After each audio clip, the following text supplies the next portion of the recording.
Well, that was pretty soothing. Jesus. That was really soothing. Do you guys know that there's a Reddit out there that about ghetto street fights? Dude, it's like a Reddit for everything. I'm falling in. I fell in love with Reddit. I used to make fun of fucking Redditors, but now it makes a whole bunch of sense. It really does make a whole bunch of sense.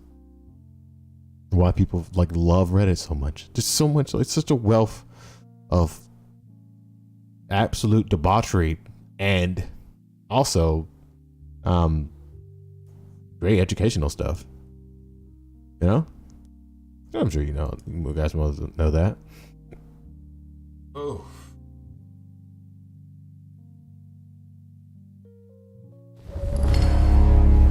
How's it going? How is everyone doing? Hope everyone's doing well. I really do. Let me fix this lighting up real quick. For those of you tuning in, welcome to the Political Black Pill. Chapter 4. I was just phoning in until November. And plus, we got some things that I wanted to watch this Matthew McConaughey speech that every liberal's creaming their pants over, and every conservative's trying to find ways to counter the speech. I haven't heard it myself, but I'm looking forward to actually listening to it, you know? So hope all you guys out there are doing well. Once you trickle in, I'm glad to see you. If you're busy, having a good night, have a good restful night. Hopefully I could be the soothing voice to put you to sleep. All right, let me go find my notes out here real quick.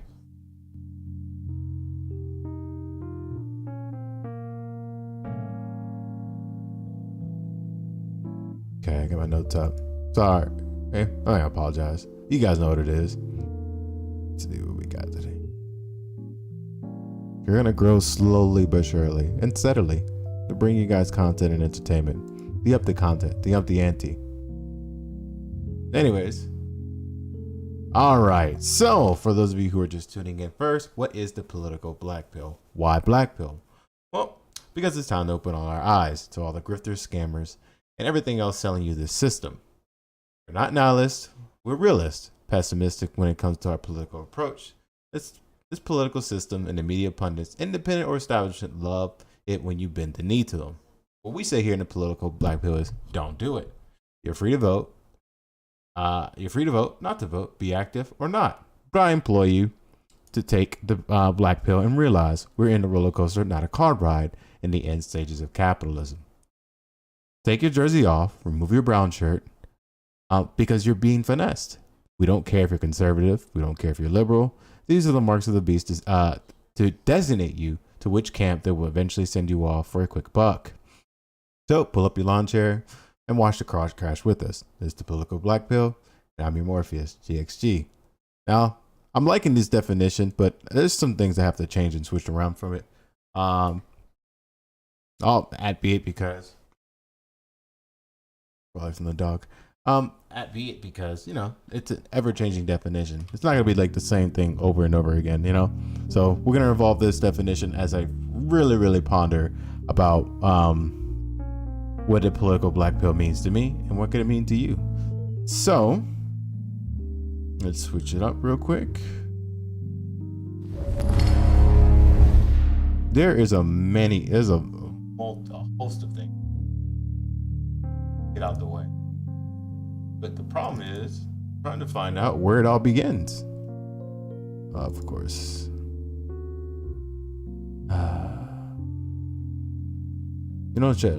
Chatterino really pisses me off. The ones I fix this, I'll have you guys just chill out for a bit.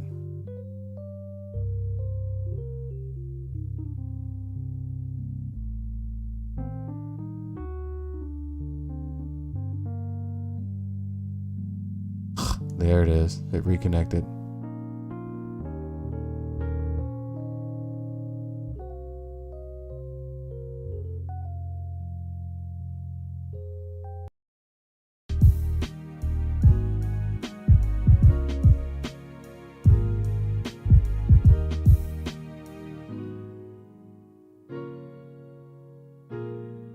Kind of feeling the jazz a bit more.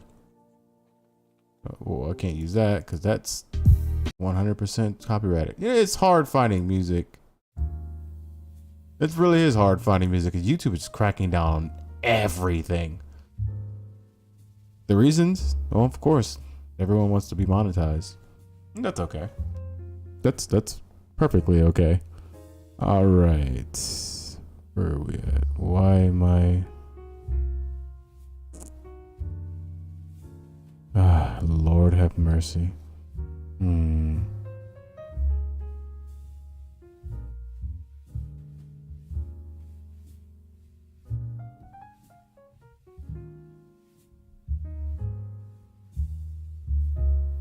There we go. All right. Burma was not messing up. Okay.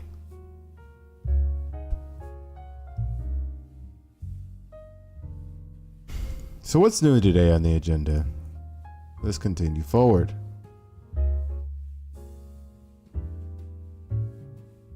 All right. So, what is the reason why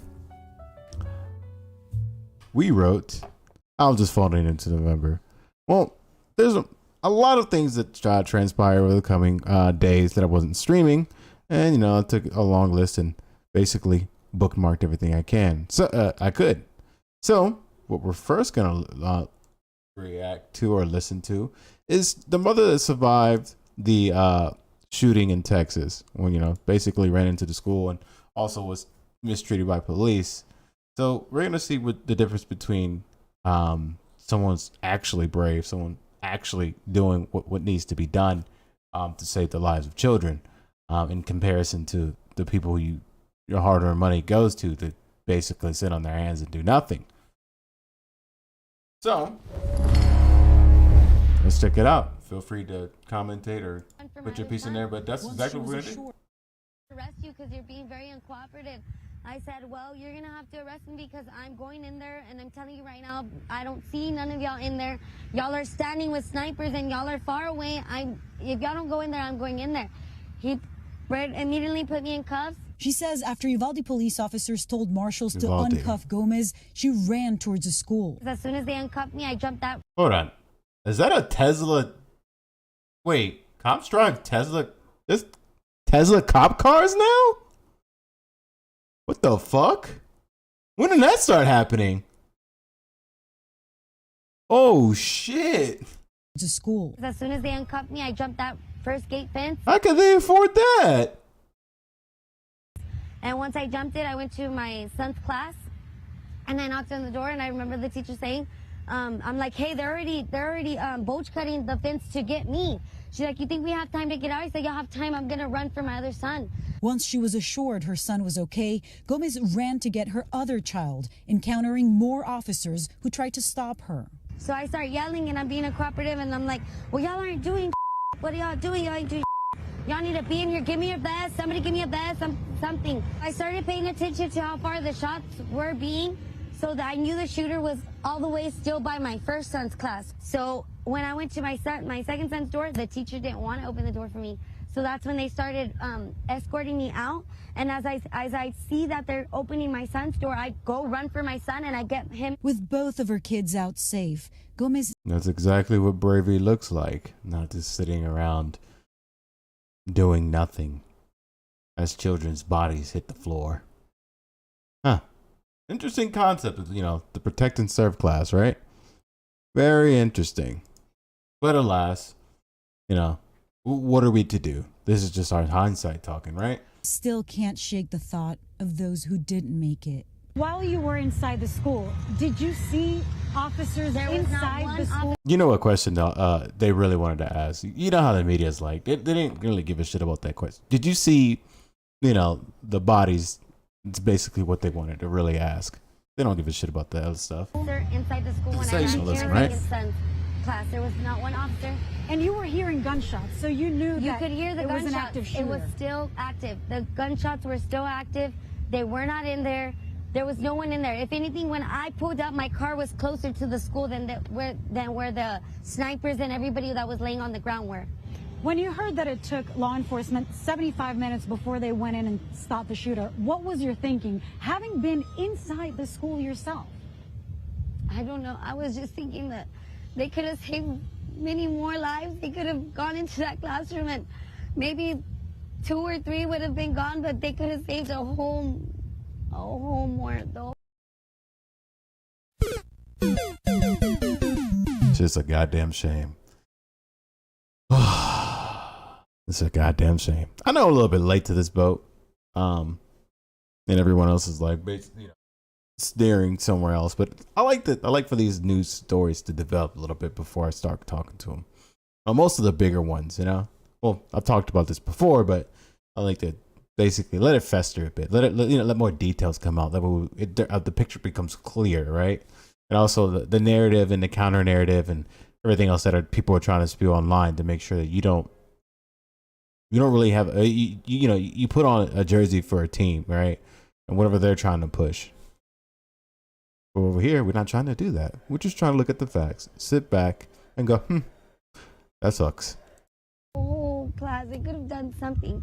Gone through the window, sniped them through the window. I mean, something, but nothing was being done. If anything, they were being more aggressive on us parents that were willing to go in there. And like I told one of the officers, I don't need you to protect me. Get away from me. I don't need your protection. If anything, I need you to go in there with me to go protect my kids. And if anything, they were being more aggressive on us. They were more pertained on keeping us back than getting into that school. You know, this is... What is going on?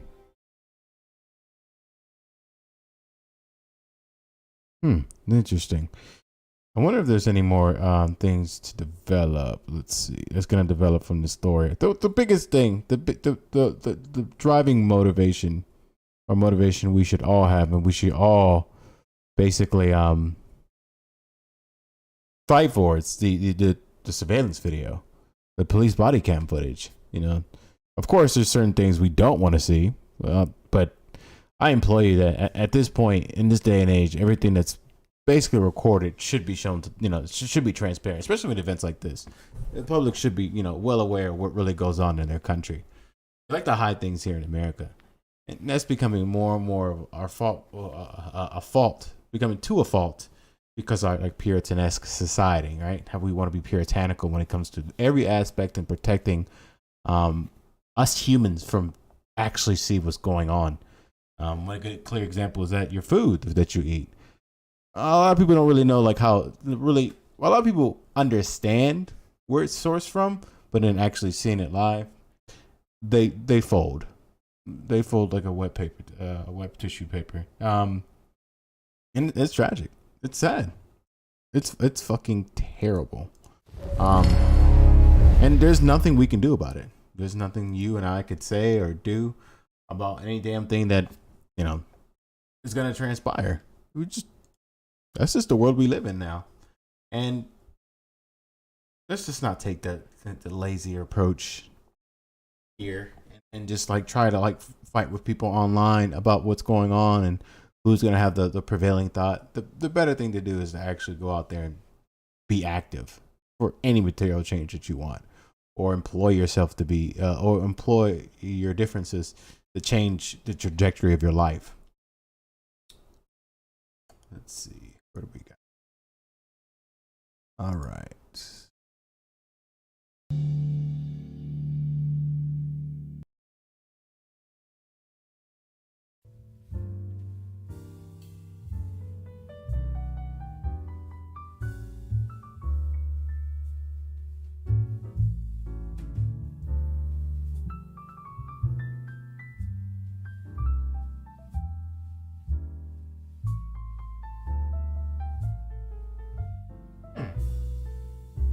Okay.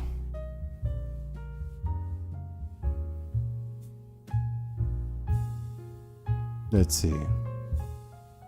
What else we got here? There's a multitude of things to talk about, but we finished that story. So it goes to show you that there are actually courageous people out there. You know what I still don't understand too is I kind of wish she saved more kids, you know. I kind of wish she, you know, of course she's gonna think about her children first, but I kind of wish she kind of like, hey, I know I can route us to the safer location, you know, I can take us, all of us, instead of my just 2 kids. it's kind of indicative of our thought process here in this country. Like, we're so heavily individualistic that we put on blinders when it comes to like other people's issues or what other people are going through. Like, we don't like to put the shoes on of other people. We just don't. Not in this country. I think it's taught from a very young age that we're not very community oriented. So, like, I mean, my mind, of course, like, go in there and save your children. That's your family. But then I think to myself, you have to pass by a whole bunch of kids to do that. I mean, she's not a police officer or anything. You know, I'm not going to fault her for not doing so, but I kind of do wish, a part of me kind of do wishes that she saved like other kids, like a whole classroom, just to show the fucking police were just inept and didn't do anything. Who knows? But she did take an extreme risk doing so. That being that the police could have just basically called her an accomplice to the shooter and took her life, you know, and then this story would have never came out. It's tragic to say the least, right? All right, let's see what's going on. So a big reason why I say like we're just I'll just phoning it in until November is a lot of the politicians that you guys went out and vote for and decided I'm going to chill in the booth and I'm going to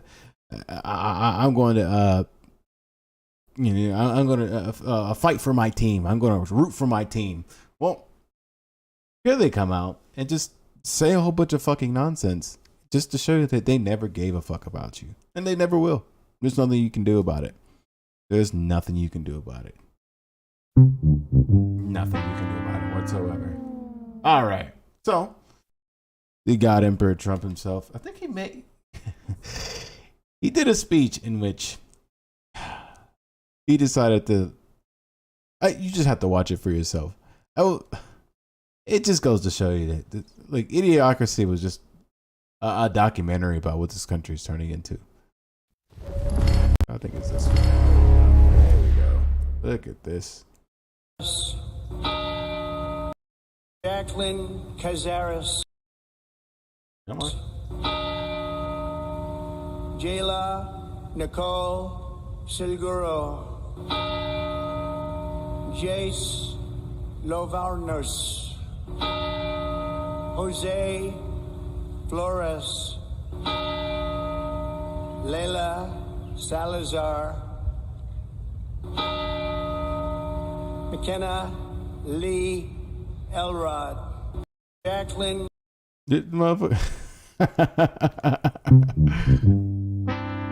This is your country. This is what people voted for. This is what people voted for. Voted. Past tense. And now look, just making speeches and naming off the kids that passed with death bells in the back.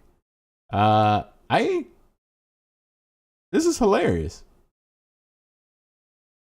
It's fucking crazy. It's crazy. I don't know if like they use the bells to basically help them along reading the names, but of course, besides butchering the names, this just can't be real, you know? And of course, maybe we're focusing our attention on the wrong thing, and we're focusing it on. I'm not doing a political thing. My colleagues are asking for a special session. You're getting a letter tomorrow. In the caucus, the Senate, the Democratic caucus, we've asked for gun control changes. I'm asking you now to bring this back in 3 weeks. I apologize for interrupting your press conference about the needs of this community. I've been here for 3 days with all of these elected officials. This county judge has worked his ass off. The mayors and city council people. I don't know how to express the loss of the families that I've talked to. And I know you feel it too. We have to do something, man.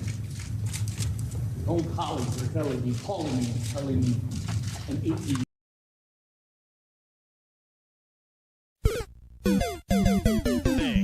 if you think for 1 second that Governor Abbott gives a shit, you are gravely mistaken. He doesn't give a fuck. None of these politicians gave a fuck about you. The moment you cast your ballot, you cease to exist in their mind. The moment you sat in that voting booth, you cease to exist. Your very essence was nothing. You were a mere name and a mere empty fan of theirs, because you've been finessed to think that these people really care about you. He's looking at those checks that are coming in and saying, I'm just doing what I'm supposed to do, get paid here to do by the people who actually employ me. And it's not my constituents, right? It's my handlers. The handlers that basically give him off the talking points. The handlers that, that gives them like what to say, what to do, and not to rattle the cage as much. That's exactly what they're set there to do. And any speech, any sort of no speeches, no amount of speeches, no amount of crying is gonna change anything. It's not gonna change the hearts of these people. Is what I mean to say. It's not gonna change the hearts of these people. We're not living in a movie, right? At this point, these politicians need to start learning how to live in fear of their constituents. What do I mean by that? They need to know that the people that basically put them in that position of power and heavy authority, we could just rip that right away. We could just say, you know what, you're done. You're gone. You're gone. We don't need this anymore. You haven't done anything. You will do nothing. There needs to be something put in place so that they know for a fact that if push comes to shove and if nothing's happening, especially what Texas has been going through for the past fucking 3 years, the snowstorm, mass shootings upon mass shootings. They don't care. They'd rather fly out to vacation while you suffer in the very state that they're supposed to take care of. Think about it. I'm looking at the wrong camera. I was looking at the wrong camera the whole time. I look like I was looking lopsided. That rant. Oh well, though. It's yeah. That was me. That's completely. That's a content creator error. If I've heard the most. So we've talked about the mom that like went in and to save her kids, and what's going on here. And this happens a lot. Texas, the mass shooting is just Teacher runs. It isn't another case study that we can look into about how our law enforcement doesn't want to hold any L's. They don't care. Ooh, nobody gives a shit. It's not that so much as they don't care.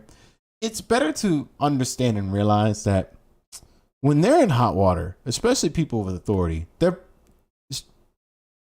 shifting the blame is par for the course. It's something that always will happen. There's you can almost bet on it. Better than the fucking you can make a build a stock with this shit, and it'll do better than S&P 500.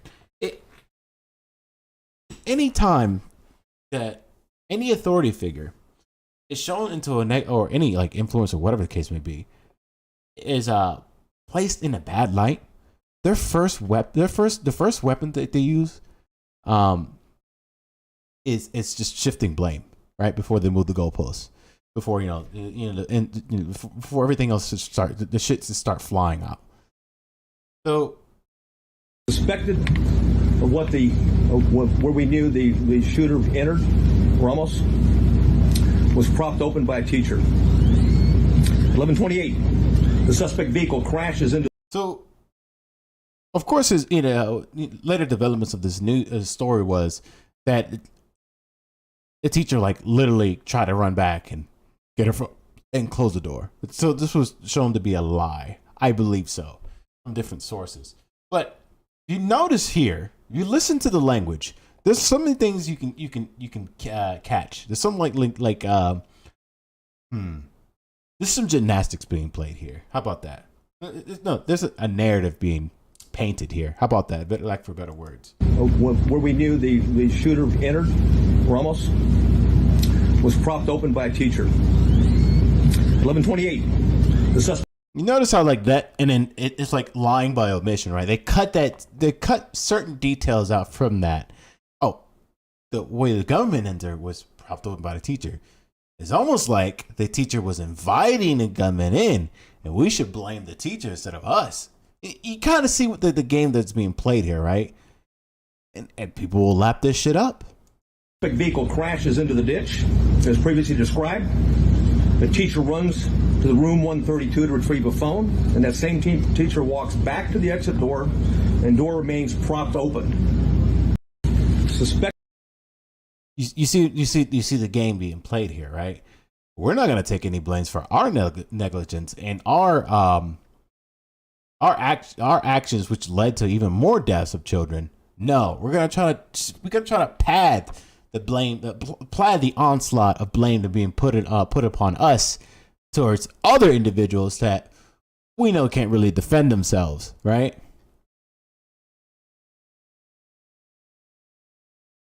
Anything to focus off guns. Let's see.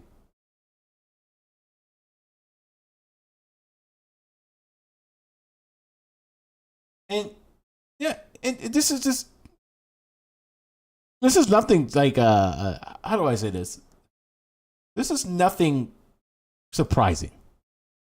Nothing really surprising about this.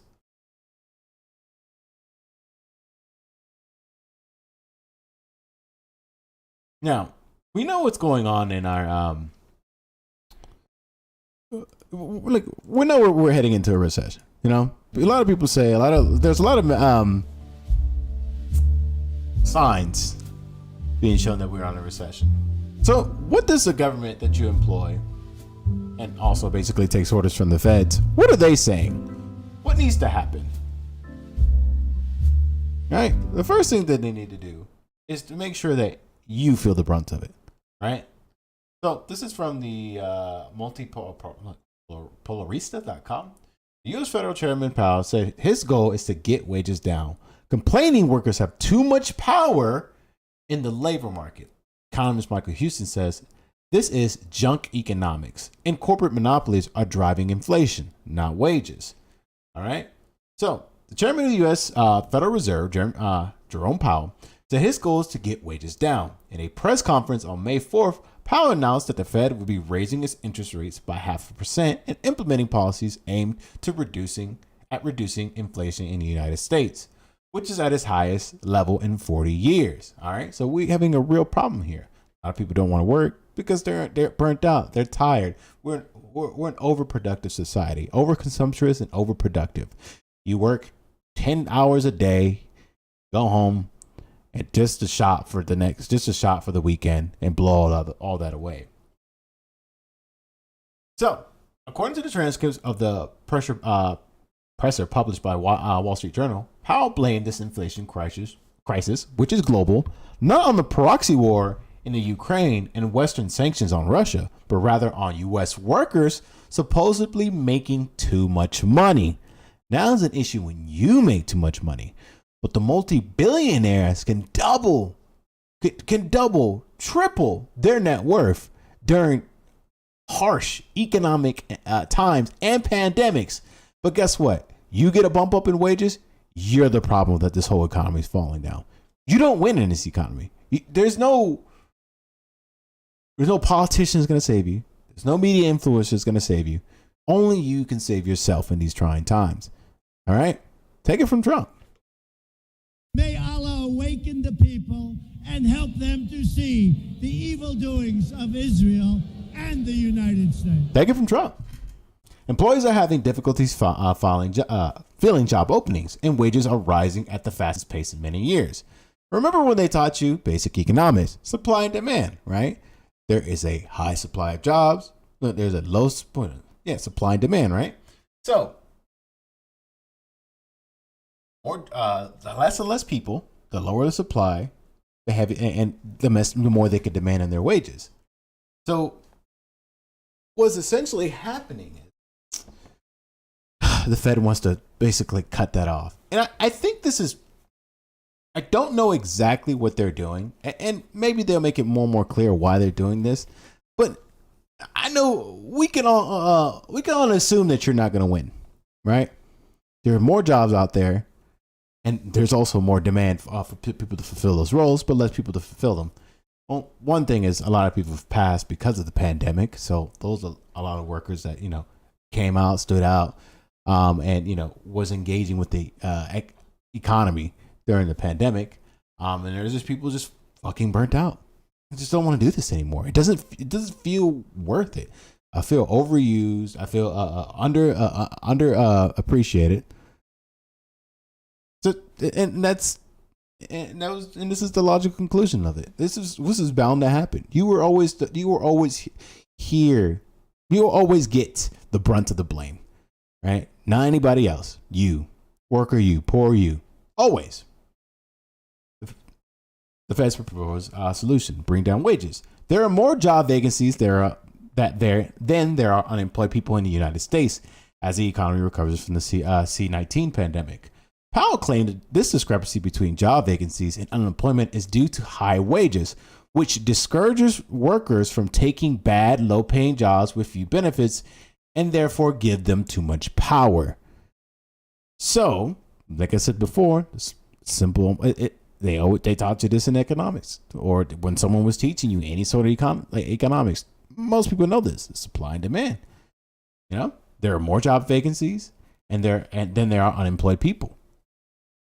So, of course, there has to be some sort of tangible benefit for you, to work those shittier jobs. They have to pay more. Everything's getting more expensive. Now we're dealing with more inflation, and we're dealing with a multitude of crises. And people are just running thin. Like, people's patience of running thin, of just dealing with BS. And that's basically what's going on.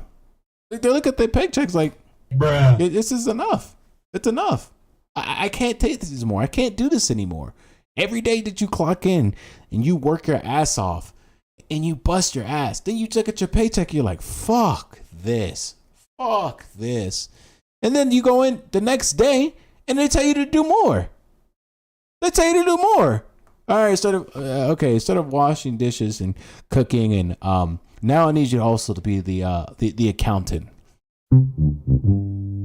Now, you can't do this shit. You only pay me $11.25 an hour. I can't do this shit. I already do more than most people than you do, and you own the building.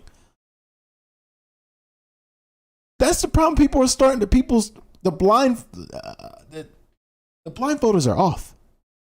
People see the bullshit for what it is, and thank God they are. And hopefully this struggle that we're dealing with, this class struggle between the haves and have-nots, becomes brighter. It becomes more on the forefront of what people have to face in the day to day. You get what I'm going at? You understand? It's a sickness. It's an unhealthy habit that we have in this country. We say yes to too many things at our own detriment when it comes to giving up tons of our lives to people exploiting that to rake in the dough. What's up, Ben? How you doing, brother? Powell claimed this discrepancy to a little bit too much. Wages are running high, the highest they've run in quite some time, the Fed chairman lamented. Workers need to be disciplined by the labor market, he insisted. Remember this whole thing about free market, how the market would decide, how now the market's tailored to basically raise wages enough for people to be incentivized to go and clock into these shitty jobs and having these shitty benefits, right? But for some reason, we're no longer in a free market capitalism when it hurts. It's starting to hurt the overall economy. For some reason, now we have to step in. We have to manipulate, turn knobs and press and click buttons. Yeah, press buttons and turn knobs when shit don't go our way or our handlers' way. Powell argued, there's a path by which we would be able to have demand moderate in the labor market and therefore have vacancies come down without unemployment going up. Because vacancies are at such an extraordinary high level, there are 1.9 vaccines for every unemployed person, vacancies, for every unemployed person, 11.5 million vacancies, 6 million unemployed people. Powell aims to do this by reducing wages. By moderating demand, we can see vacancies come down. And as a result, they can come down fairly significantly. And I think I put supply and demand at least closer than they are. and that will give us a chance to lower to get inflation. Is this really what he said? Wait, I'm sorry. I thought I was incohesive and ramble a lot. I think put supply and demand at least closer together than they are, and that would give us a chance to have lower to get inflation, to get wages down, and then get inflation down without having to slow the economy and have a recession and have unemployment rise materially. So there's a path to that, he said. I don't fucking understand that whole that I don't understand the fuck that what. Okay. The federal chairman did concede that these wages are the same to extent being eaten up by inflation. Okay. The Federal Reserve chairman did concede that these wages are to some extent being eaten up by inflation, but Powell blamed that raising inflation on increasing wages, which economist Michael Hudson says an example of ridiculous junk economics. Powell was first appointed by Fed chair by Donald Trump in 2018, 2020, in May 2022. He started to be his second 4-year term after being renominated by President Joe Biden and confirmed in a landslide bipartisan Senate vote of 880 to 19. I think that's one of the biggest factors to take away from this. Let me reread this again. Yeah, I'm just gonna make this a bit bigger for you guys to see. Just doing it outside of it. A bit bigger for you guys to see yourselves. Let's reread this. Jerome Powell was first appointed Fed chair by Donald Trump in 2018. On May 23rd, 2022, he started his second 4-year term after being renominated by President Joe Biden and confirmed in a landslide bipartisan Senate vote of 80 to 19. And you think they're just you sit there and think that both sides are different. Nope. They've convinced you that they're different. But when it comes to economics, well, the upcoming failures and the upcoming recessions, all led by yours truly, and now he wants to tackle on. I stand my case. I rest my case. What's up, Ben? Might be able to parse that together. Wait, reread that. Getting ready to go to be an unwilling imperialist for a vacation in Hawaii with my family. Oh, enjoy your vacation. Hope it's fun. Inflation is rising faster than U.S. wages. Let's see. Okay. The U.S. federal minimum wage is just $7.25 an hour. But that's still the case, guys. We still have to deal with this.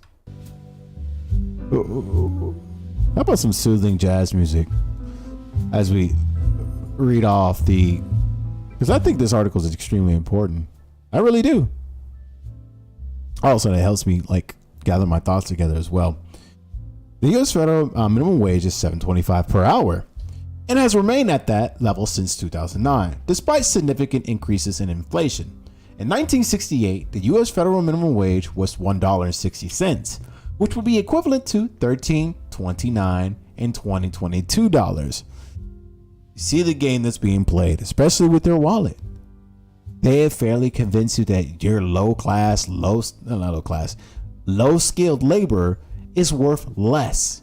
This is why there's a multitude of data out there that wages are at the negative. You're actually, when you clock in, you're losing money. Seems hard to wrap your head around, right? It really does. You think about this. This is one thing a lot of people have to think about. For those of you who watch this and enjoy watching the political black pill, the show, this little experimental show that I'm doing, come to this realization as you clock in. You're losing money. You're actually losing money. That's why that existential dread, when you go in your day-to-day life where you labor at, if you don't own your own, it feels like something's being taken out. Not just your time, doesn't it? That itch, that weird sensation. You're just like, fuck, I don't want to do this. You clock in, you say hi, your coworkers cheer you up a bit. Then you're just sitting there sweating. And you think to yourself, why do I feel like I'm losing? That's that feeling. In the 80s, Reagan purposely decoupled the wages from inflation. Decoupled the wage from inflation, econ growth. Oh, I didn't know that. Wow. Who published this article? Multipolarista.com. It is true that minimum wage has increased in recent years in numerous U.S. states, especially ones that have significantly higher cost of living like New York and California. But now they haven't caught up to the cost of living. They significantly rose, yes, of course. But now what they're doing is they're saying, you know what? You guys make too much. And the economy is failing. And it's all you guys' fault. It wasn't our fault versus printing off trillions and trillions of dollars, basically 40% of what the money circulation is today. No, that's not our fault. We didn't logically think what was the next step to it. We just did what we were told, right? We just made the companies and the CEOs richer. And guess what? We slapped the bill onto you. The bill was sent to you. You received the bill. And guess what you are? You're a victim. There we go, CSI. Recognize that you're a victim. You're a victim of these circumstances. You didn't ask for this shit. You never did. You just asked to be left alone. That's really what it is. Take my money for what you need and leave me the fuck alone. Stop trying to keep digging. Stop digging into my bank account. Stop digging into my wallet. You've actually worked hard for this. Decouple yourself. Divest yourself from the continual ideological battles and these divisive narratives that keep you from recognizing the actual enemy in front of you. It isn't a person of different skin color. It isn't a different person, different sexual orientation. They're not your enemies. You clock in, and the person who's your true enemy signs your checks. Let me say that one more time. Your actual enemy, it isn't a person of a different skin color. It isn't a different person of a different sexual orientation.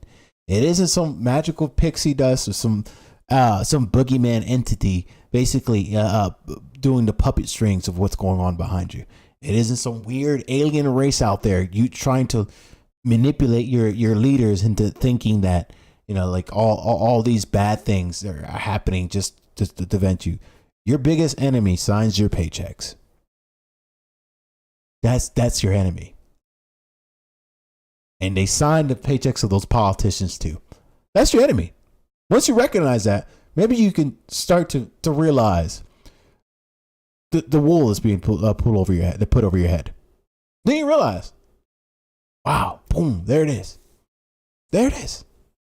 Because they win. They went off your expectation. No. Do I mean when I say that your biggest enemy is the person who signs your paycheck? A lot of people be like, oh, you think that every single person who owns capital, owns businesses is evil. I do not think that. And if that's the logical conclusion that you come to when I say that, then you've already lost the ideological battle. They have you. They have you. And a reasonable, intelligent person doesn't infer only absolutes. It kind of sounds Star Wars-ish, but I just saw Obi-Wan today, so I'm kind of feeling that. But yeah, let's continue on with this article. Also, inflation is a neutral expression of raising wages, and it's a natural expression of raising wages and quality of life. Like, this is a good thing because it shows that we must treat workers better. Small businesses, I think, are based. Legit small businesses, not franchises or chains. Yeah, I see where you're coming from. I really do. Thanks for contributing, Ben. You're awesome. But the big corporations could absolutely go fuck themselves. Oh yeah. Oh yeah. Even the Washington-based think tank, that Peterson Institute for International Economics, which is infamous for its avid promotion of neoliberal policies, acknowledged in January 2022, in January 20, I can't even speak today. Oh my God. God damn, I can't speak today. Okay. Acknowledged in January 2022 study, U.S. wages grew fastest. U.S. wages grew at fastest pace in decades. Yeah, this article has a shit ton of typos. Oh my god. Even I write better than this, and I'm a terrible writer. Okay, fastest pace. Report explains since December 2020, nominal wages and salaries were up 4.5%, the fastest increase since 1983. Okay, what was different between those times? Okay, these increases brings nominal wages and salaries to 1.2% above the pre-pandemic trend. Prices, however, have also risen rapidly, and so inflation-adjusted wages fell by 4.3% at an annual rate over the last 3 months, 2.4% over the last year, and 1.2% lower than they were in December 2019. Inflated adjusted wages should have grown 2.1% over this period if pre-pandemic trends had continued, leaving real wages well below their pre-pandemic trend, while nominal wages have still grown faster. And some sectors related to this pre-pandemic trend, all sectors have been below trend that's a fucking tongue twister. All sectors have seen below trend real wage growth. Ooh, I gotta like kiss my cheeks with that. I got pucker in my cheeks. Inflation is rising faster than wages, therefore a net loss. Exactly. And this is what I'm saying. This is like the dreading feeling that you have when you clock in and you work those 4 to 8 hours a day, or even more. What I say, 4 to 8. That's non-existent. 6 to 10 hours a day. That's that feeling that you that dread, that fucking ghost that's like holding your, like pushing your shoulders down. That's that feeling. Because, inflation is eating your paycheck as well. Not to mention those taxes. Oh my God. Remember, the small local and community center businesses are the focus of my studies and the field that I want to work in. This is all straight up on my alley. Oh yeah, hell yeah. Inflation, Fed Pentagon Burr, QE, ZERP, federal government spending, constricting fossil fuel supply, etc. Yeah. Yeah. You hit the nail right on the head. Michael Hudson, inflation is caused by corporate monopolies, not labor. We're gonna get to more. I want to finish this article because at this point, because this is a gem, and a lot of streamers from what I've seen, they just keep playing clips and clips and clips and videos. Give you a react. Okay, we're next one. Give you a react. Small banter. Give you a react. I do things differently here. I like to get into the meat of things. I like to read more than just the headline. That's just the way I do things. And a lot of people feel as if that's like a kind of a boring way or producing content. But it's as close I can get to we can say the truth by just splicing up facts from different sources and understanding like what are the common what is the common thing here? What is the common denominator here? That's how I do it. And I'm more for like people who are kind of like political wonks or political junkies that just want to get more than just their team sport fix, right? Like I like the techniques of things. I don't just like the finesse.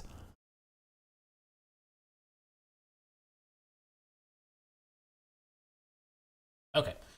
Economist Michael Hudson responds to these remarks by the Fed, analyzing that inflation crisis in a May 13 panel organized by International Manifesto Group. And another thing too about reading these articles in full. I'm not gonna read a super long article that's just gonna be boring for most people. But a good chunky meaty one like this one, giving opposing views to certain prescriptions to issues that we face today.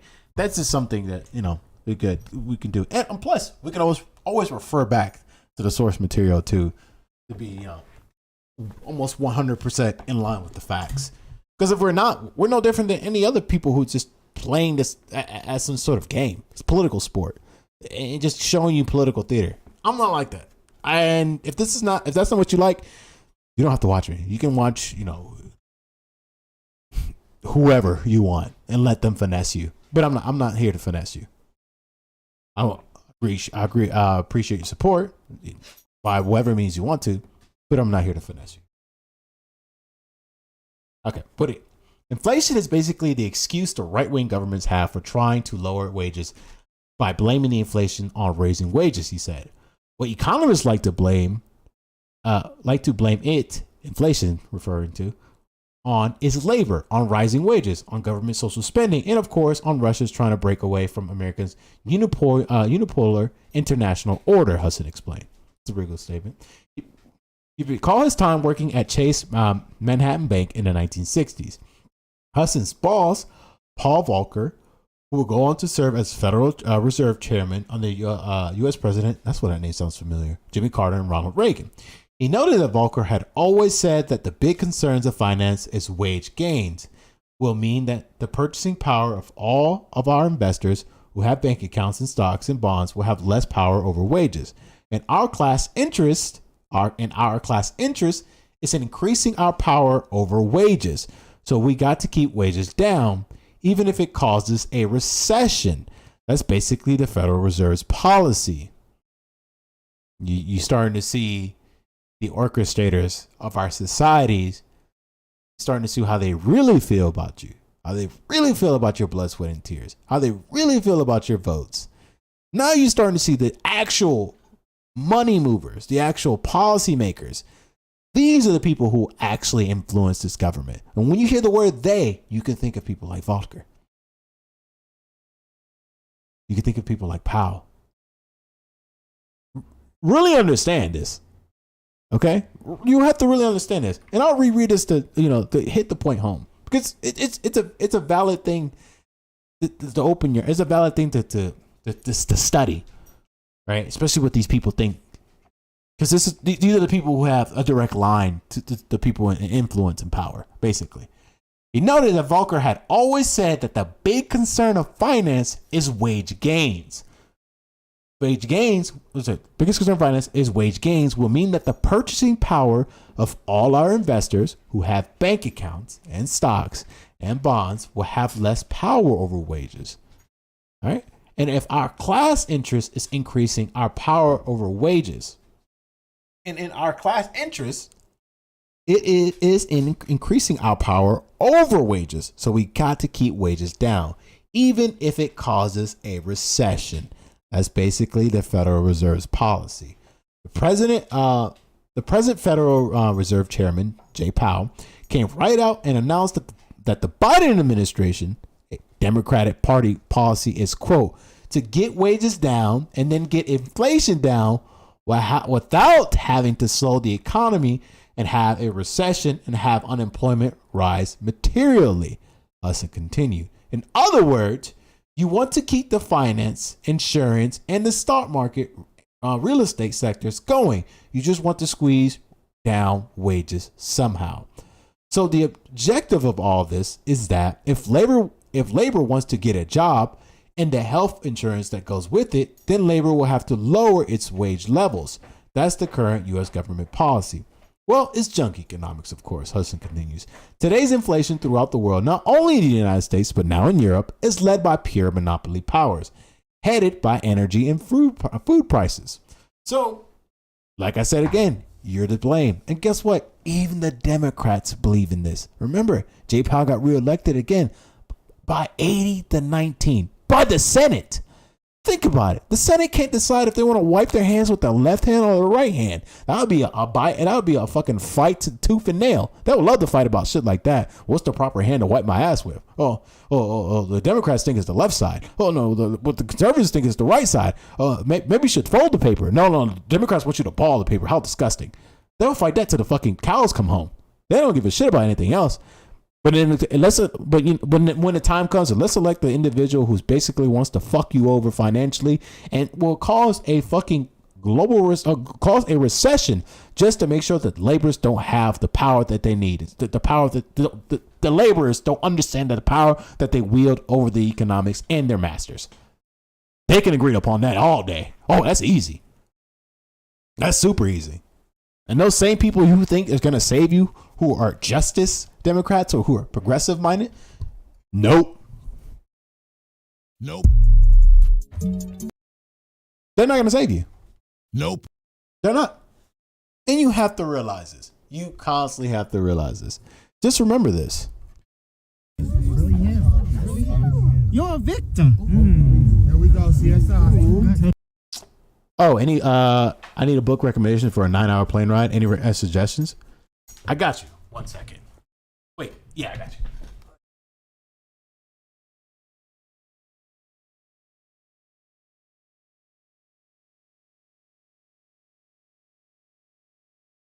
So these are 3 books that I recently got then. So you, knowing like where you lean politically, you lean left. Beautiful thing. Let's see. These are three books that I recommend, right? So the first one is By Any Means Necessary by Malcolm X. This is a good one. These are all books I need to read too, but these are all books that I like research and I recommend it. America, the Farewell Tour by Chris Hedges. Or you feeling zesty, you feeling a bit pop culture-ish.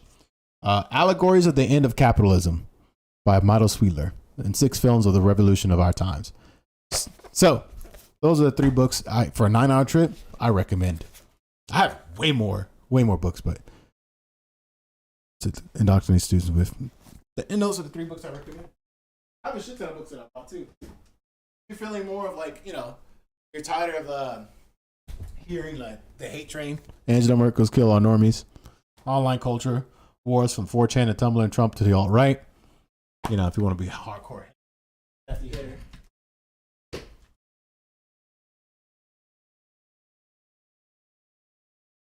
Want to learn more about imperialism?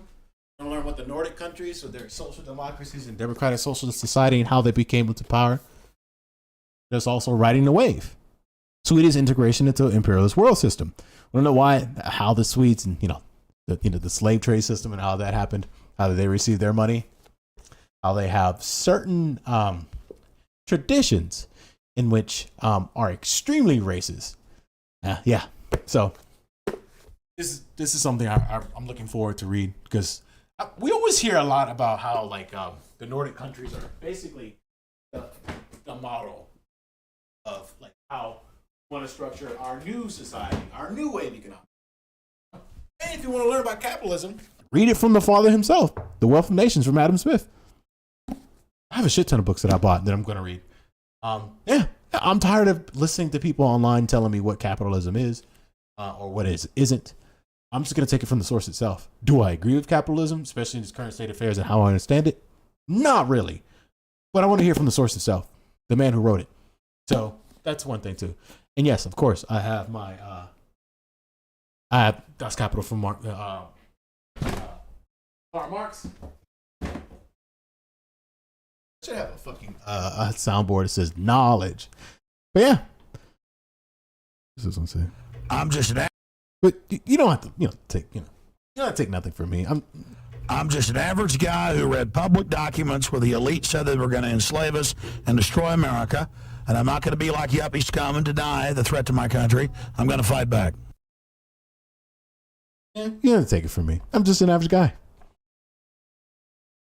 All right, let's finish this and keep going. Wait. Wealth of Nations is the second book in the 3-volume series.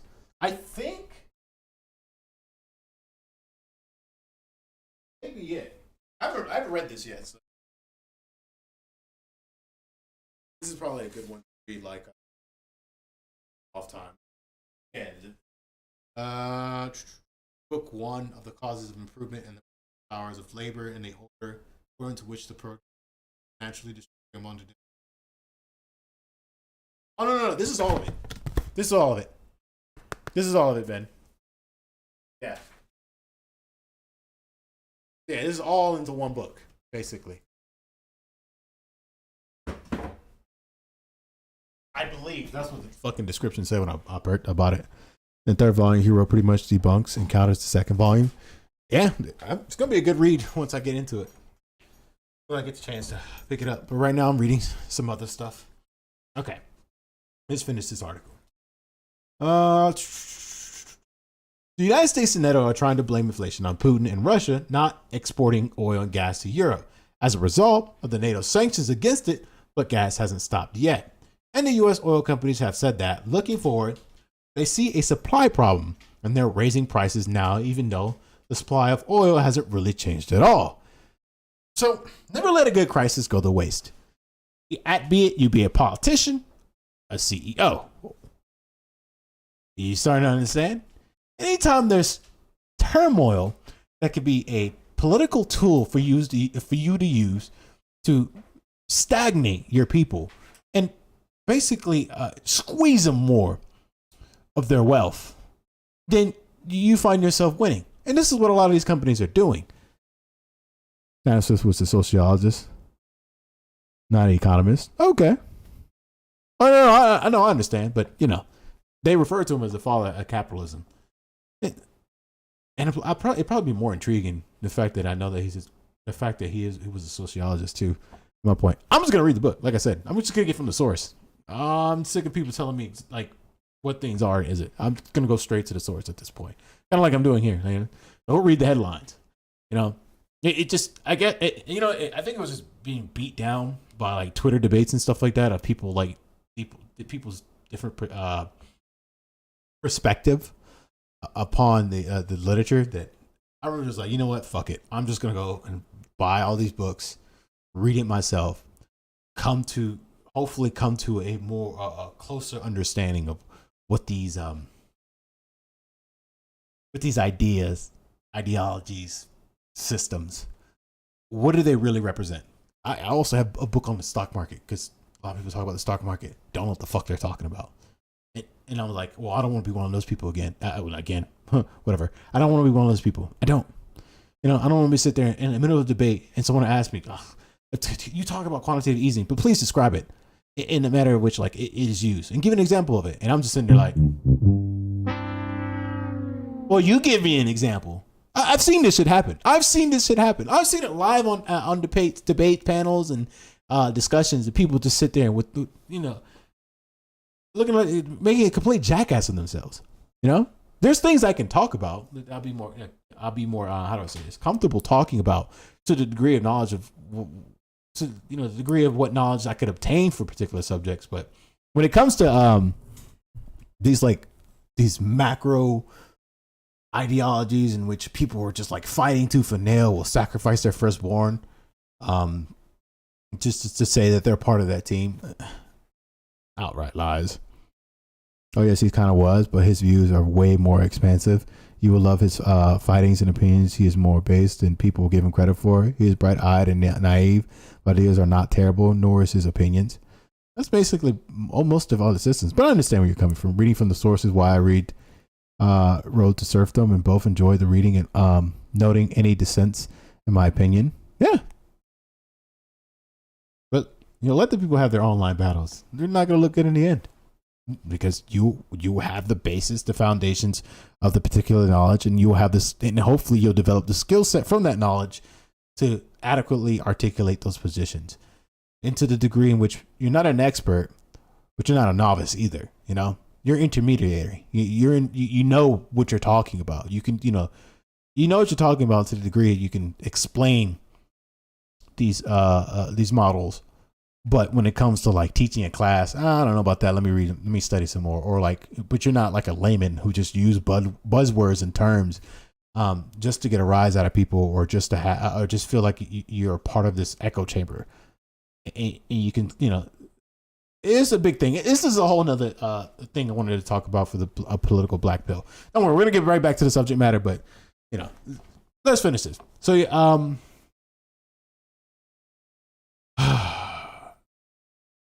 okay, so you have the supply being fairly constant, but prices going way up, because the oil companies say, we anticipate they'll go up, therefore we'll rise oil prices because we can. Well, the same thing is happening in agriculture. You're also having rent rising as a result of the plunge in home ownership rates, right? That started with President Obama's mass evictions of victims of junk mortgage lending. And the private capital investors that are taking over all of the houses, the owner of the Jesus Christ, bro! I can't talk today. Good God, JC, why are you streaming if you can't talk? And the private capital investors that are taking over all the houses, the owners occupied houses that have defaulted, they're being sold off. And you have had home ownership rates falling by 10% in the United States since 2008. Well, now you have companies like Blackstone very sharply raising rent in New York. They have been jumping by about 1/3 of the last year. So again, with the same on our real estate, prices are going up. So none of this can be blamed on labor, us and stress, but it will be blamed on labor.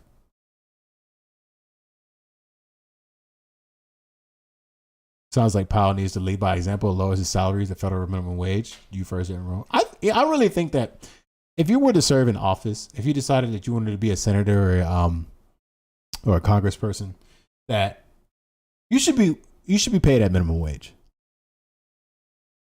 Stop corporates from buying houses and renting them. It hurts the market and it's bad for everyone. It's bad for everyone. Oh, 100% agree. It's water I'm drinking. Yeah, I'm drinking water instead of like alcohol. Go me, right? All right. We read that. So now we have an understanding of where are the people who actually control the money and what they're doing and what they think, right? Think about now we know what the actual person who controls the interest rates basically and basically can dictate where our economy is shifted. So much for free market, right? Basically controlling the trajectory of our economy. We understand his mindset, and that's an important thing, right? This person actually dials the knobs, and make the money print and go per, right? So now we know what he wants to do. Now you know the ultimate goal. It's your wages. So no one can make it up online for you. Now you understand, and this is the beautiful thing about actually reading the articles through. Just now, CNN, she's 11-year-old. She's oh yeah, that's more updates on the uvalde shooting. Forgive my sons. He had reasons for what he did. Mother shooter asked for people not to judge. Here's one thing.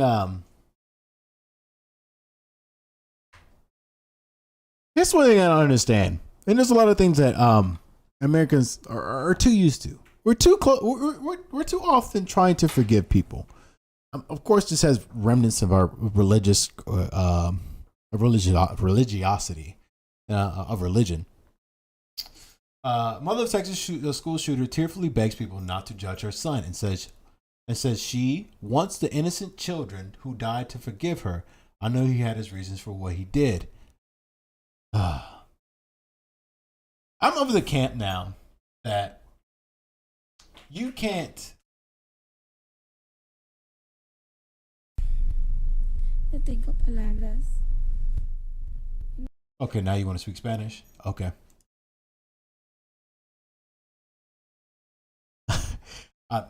This fucking boils my blood. I'm not gonna lie. No tengo palabras para decir porque no sé lo que estaba pensando. Él tenía sus razones para hacer lo que hizo y por favor no lo juzgan. Yo nomás quiero a los niños inocentes que se murieron. Perdóname. ¿Qué les dices a los familiares de ellos? Perdóname, hijo. Yo sé, él tenía sus razones. ¿Qué razones pudo haber tenido?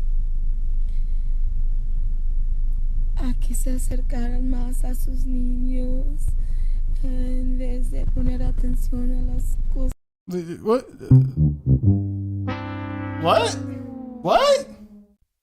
What? What the fuck? What? En vez de poner atención. Wait, what? A que se acercaran. He has his reasons. What was his reasons? What reasons could he have? A que se acercaran. To get closer to his children instead of paying attention to things? Oh my God, CNN. Jesus Christ. Wait. To other bad things? No, I don't have any words to say.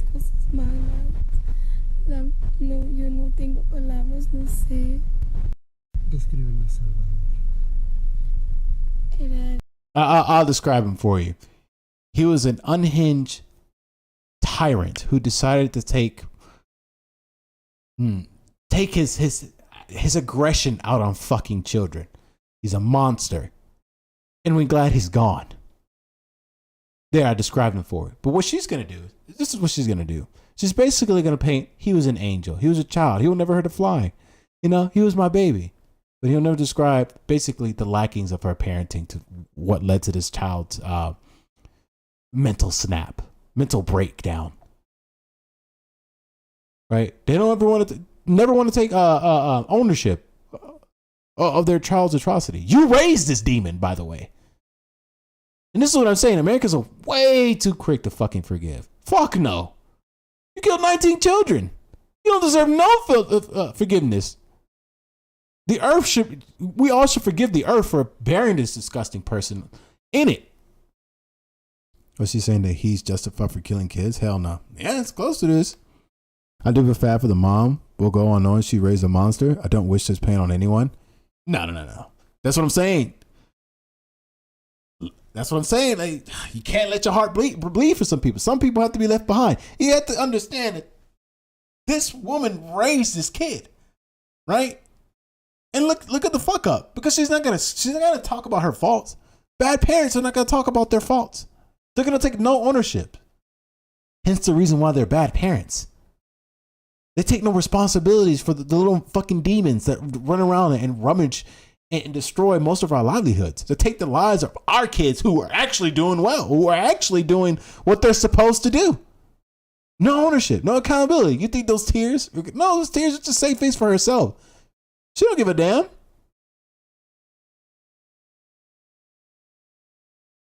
Bien, calladito. Quiet. He was tough. He didn't bother anybody. He didn't do anything to anybody. Well, yes, he did. He was. Yeah, that's just a fucking lie. That's just a lie. Nope. That's just a fucking lie. That's a huge lie. Emotional damage. That shit was just a huge fucking lie. Hey, I'm so fucking sick of hearing this shit. Your child acts out. Your fucking 18-year-old decides to go and fucking shoot up a school, or your 17-year-old decides to go across state lines with a full with an assault rifle, and has to defend himself, thus killing other people. That's your fault. That's your fault. You are the biggest influence to your children's lives. And when they fuck up, take ownership of it. This is not no 35-year-old grown man. Hell, 19, 18, 17, these are barely adults. We all know this. This is the culmination of all the bad parenting, all the neglect, all the failure to see the signs. This also incorporates, possibly she has to work 2-3 jobs, to support her kid, right? And couldn't find any means to support and try to ignore issues and problems that are glaring. I'm sure you got calls from teachers and principals. Even if the quiet kid sometimes spazzes out, and everyone realizes, oh shit, this is a fucking weirdo. This might be a disgruntled student. It might be a disgruntled employee. All these things are just, brushed under the rug, and just for forgiveness, just to be a little bit forgiven, so I can pat myself on the back. I've cried my tears. I forgive. Now I'm going to move on with my life. Fucking tragic. I would feel bad if she was being self-reflective, trying to defend her kid. I don't agree with. To himself. Él no le molestaba a nadie. Él no le hacía nada a nadie. You want to speak Spanish now? That's the funny thing about it. He was kind of a loner. He was a loner? Yeah. And what did he ever talk to you? What did he talk to you about? He didn't talk to me at all. We could be sitting down at the table eating or something. He didn't talk to me, so I really didn't talk to him. Nothing. He didn't. He's self-isolated, right? You see him talking about. You see the lie that she played on you. This is the boyfriend of the mom. I don't know where the dad's at. Don't know. Yeah, he was loner. He didn't talk. We just sat under the table. Your child didn't talk to you. When did it start to occur? Did you not pay attention to when the self isolation habits start to occur? You're starting to notice a lot less of I love yous, less hugs, less giving out. sharing of events of their lives, talking about girls or boys, you know, that they like or whatever. None of this. You just wipe your hand clean. Oh, the boy's quiet. He's fine. He's not doing nothing. Nope, shoes up to school.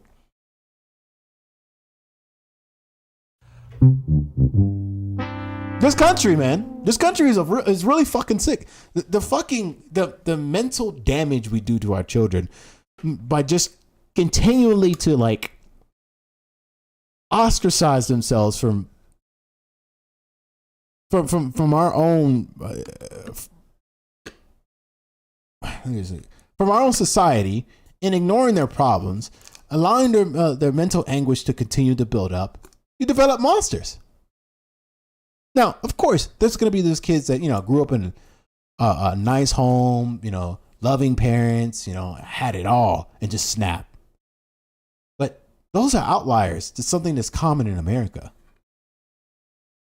Well, hold on. Self-isolation, being alone does not mean mass shooting. I often do that during a depression episode. Yes, I know. See, this is what I'm talking about. I know what you're saying, right? There's episodes of depression. There's episodes of feeling sad, and you want to self-isolate just to gather your thoughts. That's fine. But an active parent will come to you, is like, hey, you've been quiet for a while. You haven't been speaking. Like, is there something the matter with you? Do you want to take a break? Do you want to go on like a vacation or something? Do you want to like gather your thoughts? Would you like to go talk to a counselor?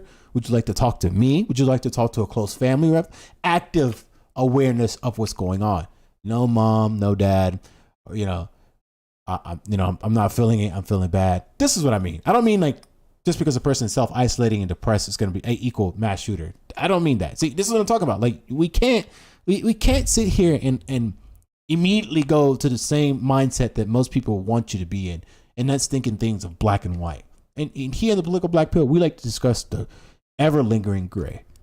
As I like to say, I always say, as I like to say, as I forget how to fucking say it.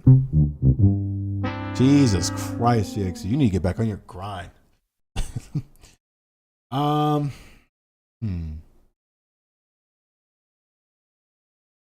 It's the kiddie pool. What is it? I used to say the kiddie pool of the kiddie. Would you like to sit in the kiddie pool of binary thought or swim in the ocean of nuancy? That's, I guess, basically is what the gist of what I'm saying. Would you like to swim in the kiddie pool of binary thought in which things are just black and white, things are just gray? You think all or none. Or you like to swim in the ocean of nuancy, where you understand there's complexities and context to most things. Well, yes, true. My mom and dad are often responsive when I don't talk to them. As long as I explain myself, they leave it be. But they're just like, yeah, that's what I'm saying. Active parenting, you know, not helicopter parenting, where you're just being like, basically, you're lingering over their child constantly, but active parenting. See, something's wrong. What's going on? Is there anything we can help? Oh, you want to be left alone? Fine. Well, if you want to come and talk, that's cool. Dinner be ready at 7. We expect you at the dinner table. Be there. And maybe you can feel better and you can express yourself. And we can discuss what's going on. You know, maybe you need to take a break. Maybe you need to go play a sport. Maybe you need to pop in a video game to keep your mind off things. You know? Well, let's continue. Talk much. Yeah. Huh. Give himself. He kept to himself in his room? What did he do in his room? He hit the punching bag. He what? He hit a punching bag. Oh, he had a punching bag. How are you talking to this man like this? Describe his room. What's in the fuck? Are you asking him questions or you're interrogating him? The fuck? His room. Just a punching bag and a bed. In a bed. Yeah. What else? That's it.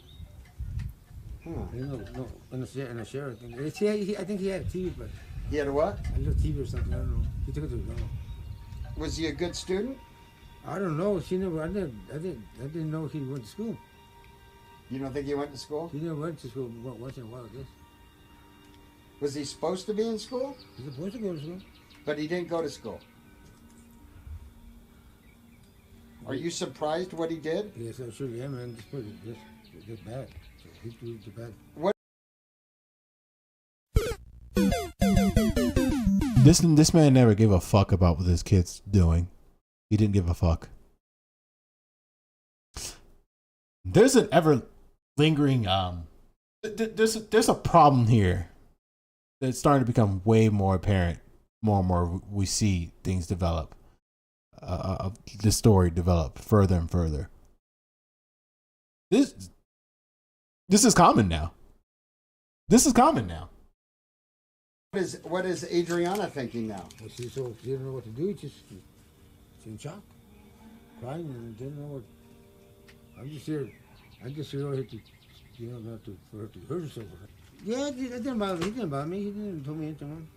He was all right? Yeah, he was with me. Like I said, but really, I didn't really associate with him. You didn't? No. You didn't know him that well? No, I didn't hang around because she's a loner. She was always in his room. He didn't talk to nobody or nothing. When I talked to him, he didn't say hello or nothing. He just didn't talk back or something. Why did he leave? She was they were arguing about something. I don't know, with the Wi-Fi or something. I don't know. The Wi-Fi? A bill? No, something about disconnected or something. Who disconnected it? Or they'll change the code. So I don't know what happened. I don't really get him. I didn't really get involved with my girlfriend. And when was this? 2 months ago. 2 months ago? So when's the last time you saw him? I've seen him a couple of times last week. He came over here and got some pizzas from mom. Ordered some pizzas from him. He was doing okay. He talked to his mom, right? I don't know what the hell what happened. Was he violent? Not that I know of. Where did he work at? He worked in let's see, Wendy's, I think. Uh-huh. Right. Do you know where he bought the guns at? This man is interrogating this poor sap, thinking that that's his father. This man does not give a fuck. Didn't even give a fuck about that kid. It's so. I'm just gonna fucking say it. He didn't give a fuck about that kid. Not really his kid to really give a fuck about. He didn't give a fuck about that kid. He didn't. You're just interrogating like this is the man's father. This is the mom's boyfriend. You think he gave a shit about that kid? The mom apparently didn't. Look how he turned out. And this is the thing that most of us are ignoring, especially with like the coming generation, the upcoming generation.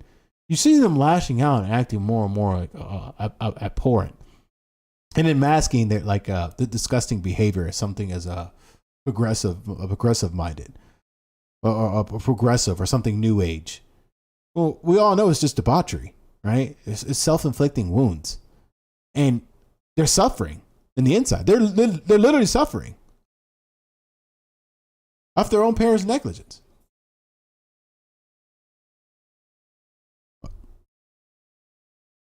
Now we know a little bit more, of the story that people are not really paying attention to. We're a little more into the headlines. We know a tiny bit more about the backstory, back history, and we can probably piece together a puzzle of this unfortunate kid's life before he decided to become, before he transformed into the monster that he is today. I do not forgive him, and I won't. Just won't. Fuck him. But then now we can see we could put 1% blame. What do you mean 1%? I'm not even gonna put a number in that. Percentage of blame towards the parent. The parent. I don't really know, so I didn't know he had guns. Has the FBI been to this house? No. No police have been to this house at all? Oh yeah, police come over here. Did they search the house? No. They said they're gonna search it. I don't know. Did they come to search the cops? They didn't search it? Well, something good about him. He never told me anything wrong. He never said anything wrong? To me? Yeah. Yes, because you're not his dad. Or he wasn't. You weren't integrated into the family long enough for him to feel comfortable. It doesn't seem like they were dating that long. And if they were, he was just a person that just comes on and off. It's this poor sap has to deal with these consequences and being interrogated like this kid's father. It's fucking sad. It's tragic.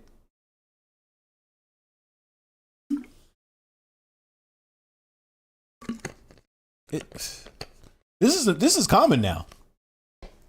This is many households.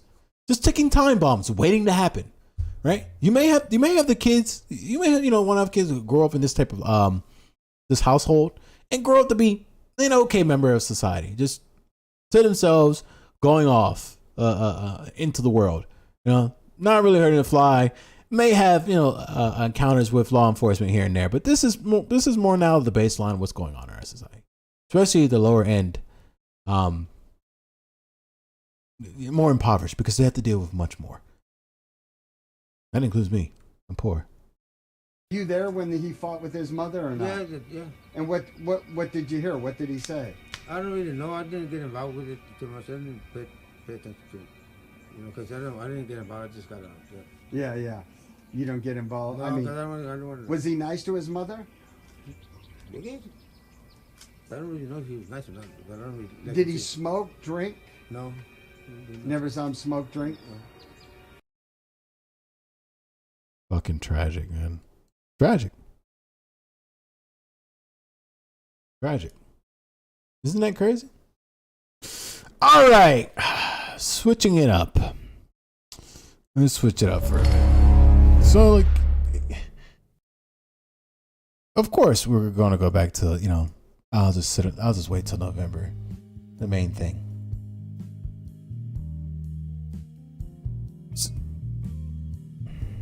House passes Protecting Our Kids Act gun legislation package. Okay.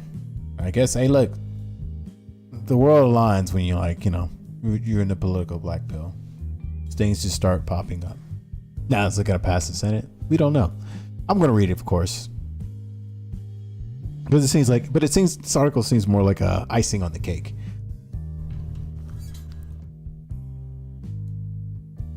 What is this lighting, by the way?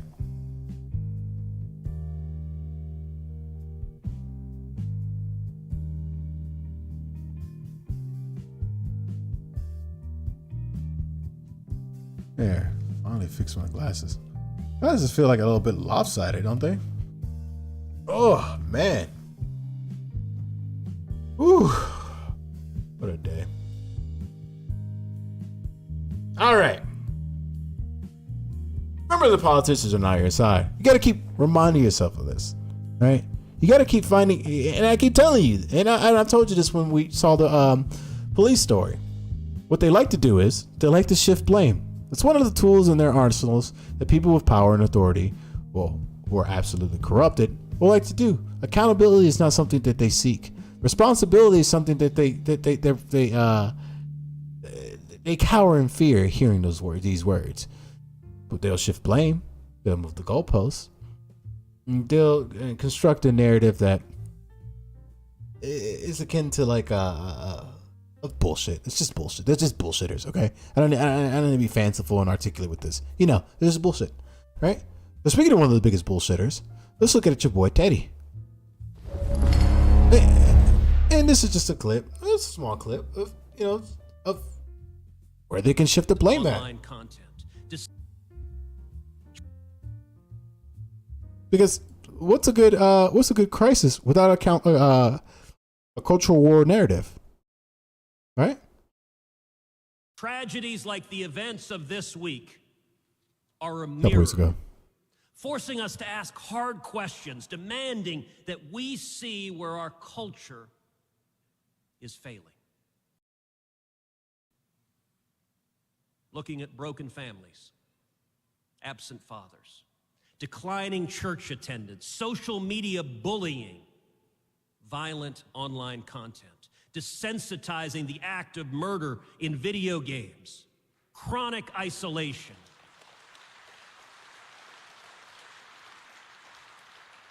prescription drug and opioid abuse, and their collective effects on the psyche of young Americans. And ever so proper sound effects. Now it's video games' fault.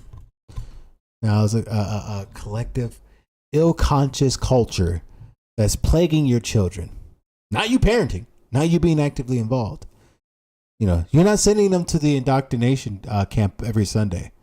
You know, where they fill the void of their spirits with nonsense and word salad that doesn't mean anything. No. It's the video games. Ship all politicians to Mars with Elon. Agreed. Agreed. Yeah. This is not the people always say this, and I'll say it here now too. It's not the 50s anymore, or the 60s or 70s or 80s when all violence can be attributed, but not to our fault, not the attribution to our failing society, our parenting failures, and the system in which we created. The systems in which we're the architects to this failing society and system, and also our failing culture, right? Our divisive failing culture. It's not that. It's the video games, right? Data on video games is related to gun deaths. Video game revenue, violent gun deaths. These two data points are not mutually exclusive.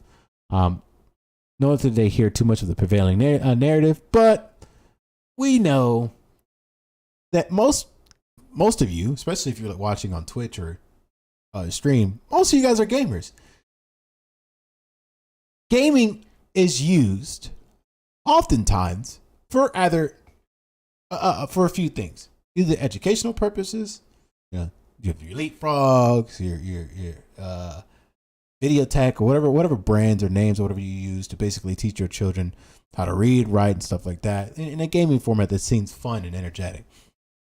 It's a good way to de-stress yourself. Having a long, stressful day at work, going through some things, some relationship problems, whatever the case, whatever the stress factor is, pop in a game, you de-stress. Pop in something that won't elevate your stress. Like I always say, if you're having a stressful day and you want to play video games, do not play multiplayer, play single. Nothing too hard, just something a bit casual, something relaxing. Video games are great for our society to connect. Like the multiplayer access. You're chatting with people all over the world. You might learn something from them that you would never learn in a school book or textbook. In a textbook or any other different online interaction. You might make friends. It's a good place to socialize. But they don't want you to have that. They want you to be a drone. They want you to be a drooling worker, a drooling factory line worker. A button pusher. They don't want you to have any sort of thing to de-stress besides, you know what? I just want to go back to work. I'm stressed out about this. America was born on violence. America's remaining in violence, and America will die in violence. Guns and video games are not. Exactly. Let's see. We'll talk about that later. Is government planning to zap people inside their bodies to try to eat real cheeseburgers? I don't know why I don't know why I saved this clip. This is a fucking lunatic, and it's sometimes great to see a circus. It's sometimes good to see a clown and do their performance, right? One of the ultimate political actresses, MTG. Some people say that she actually believes the shit that she espoused. I kind of lean towards that she at this point, she probably believes all the shit that she spews out. It's pretty fucking sad. It's saddening the more and more you watch it, right? And like I said, look at her, Mike and all and everything like that. Like she's like the equivalent to like an influencer. That's all she is. That's all she wants from this. She doesn't want to change any real legislation. She doesn't do actual work to help people out. It's all theater. It's all for likes and clicks. She loves this. And so we're going to attribute to this disgustingness ourselves. You have to accept 5.5 million views. She don't give a shit if you about changing any sort of legislation or reforming any sort of problems in America. She's got her fix. The fact that the government totally wants to provide surveillance on every part of your life.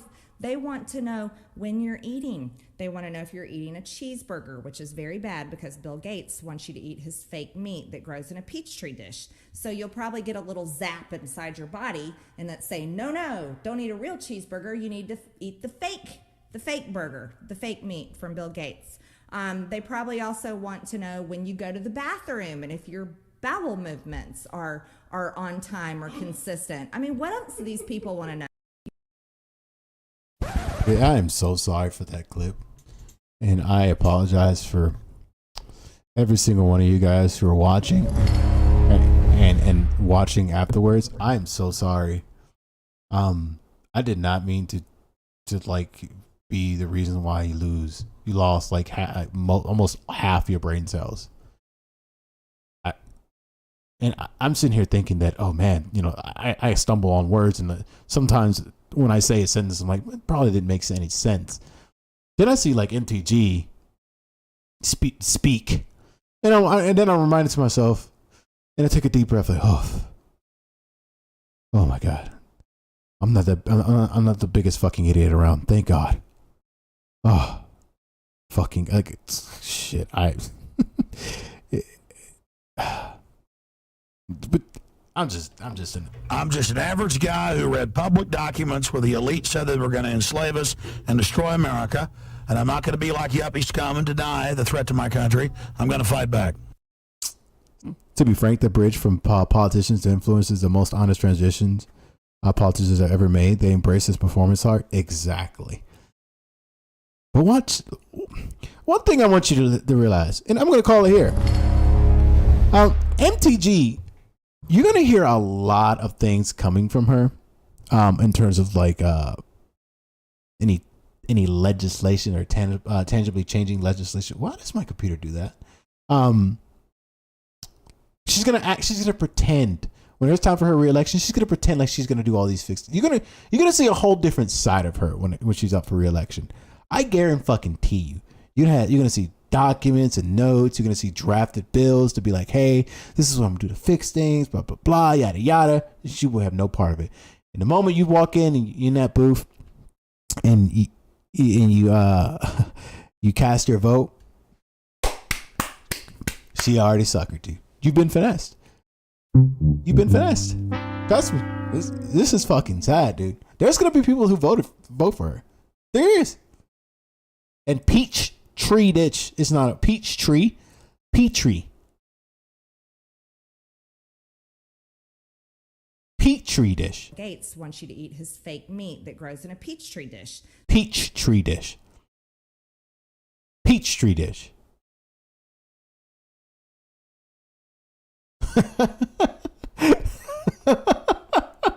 That's an appropriate meme. I love that. She won her primary.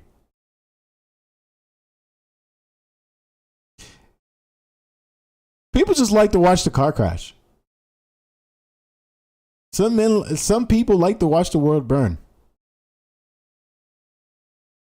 And that's it. More and more stories breaking of the onslaught of our society, basically trying to take one out. Anyways, let's see. Also, there's been mysterious fires going around in food factories. So, yeah. Now look at that. Huh. Interesting. Interesting just to watch, you know. There's thousands of chickens killed in the Right Country egg farm. A lot of these things are happening under your noses, and a lot of people are not paying attention. It's burned down a barn.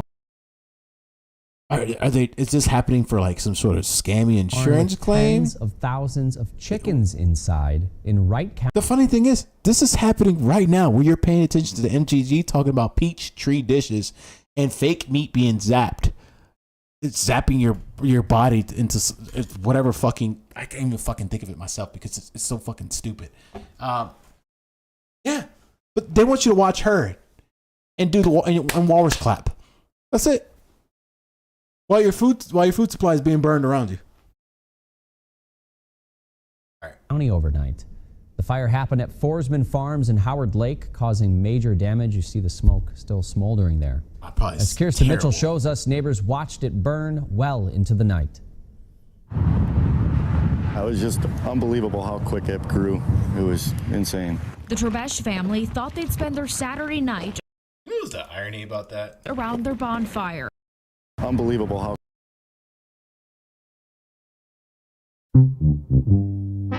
Let me read this to you. Chickens killed in farm fire. A place where chickens are already killed at for your consumption.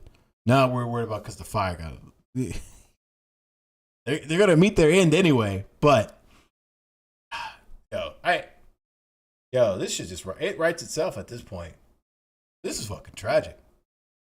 Quick it grew. It was this is tragic. The Trebesh family thought they'd spend their Saturday night around their bonfire. We stood up and turned around. It was like, whoa. But just after 10, they noticed massive flames across the field at Forsman Farms. Exactly. It was the whole sky. It was quite large. They called 911.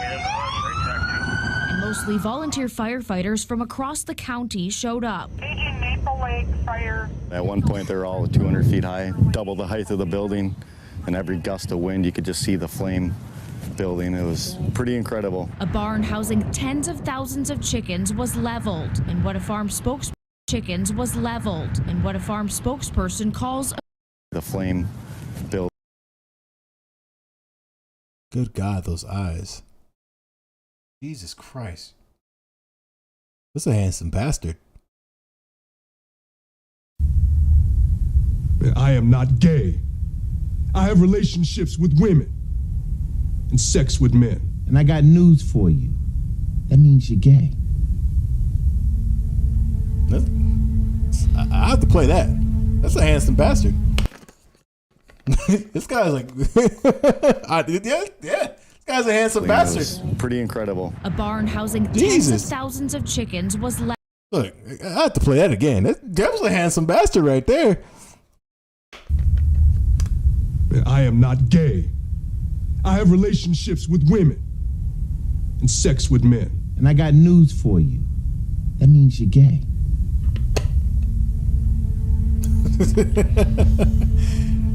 Piercing green eyes and that nice beard.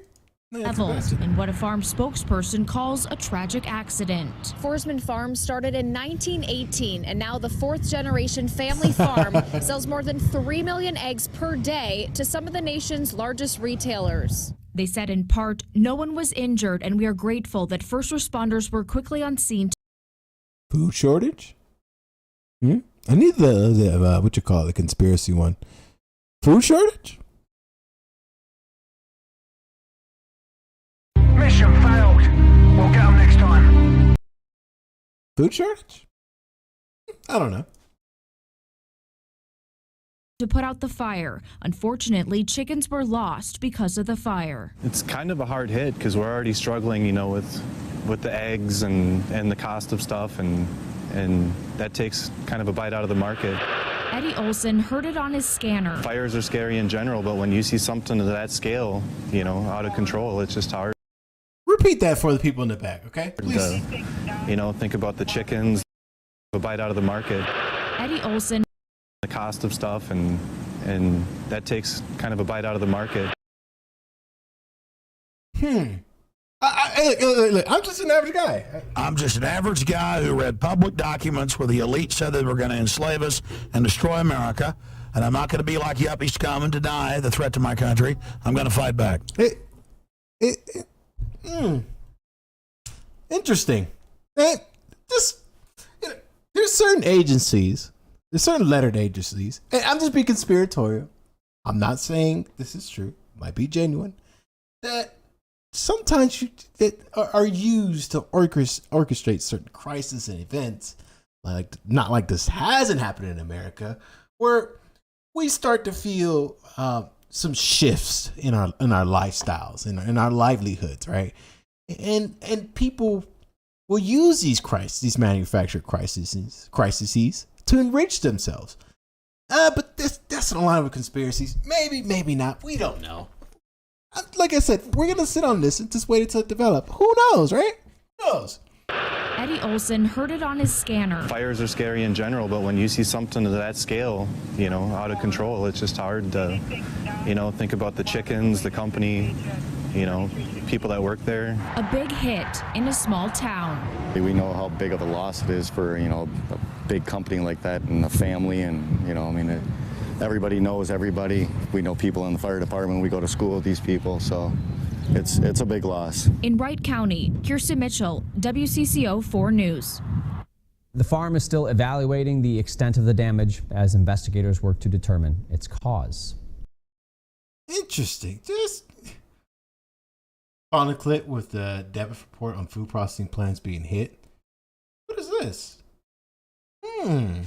Hi guys, welcome back. There's so many interesting things out there right now.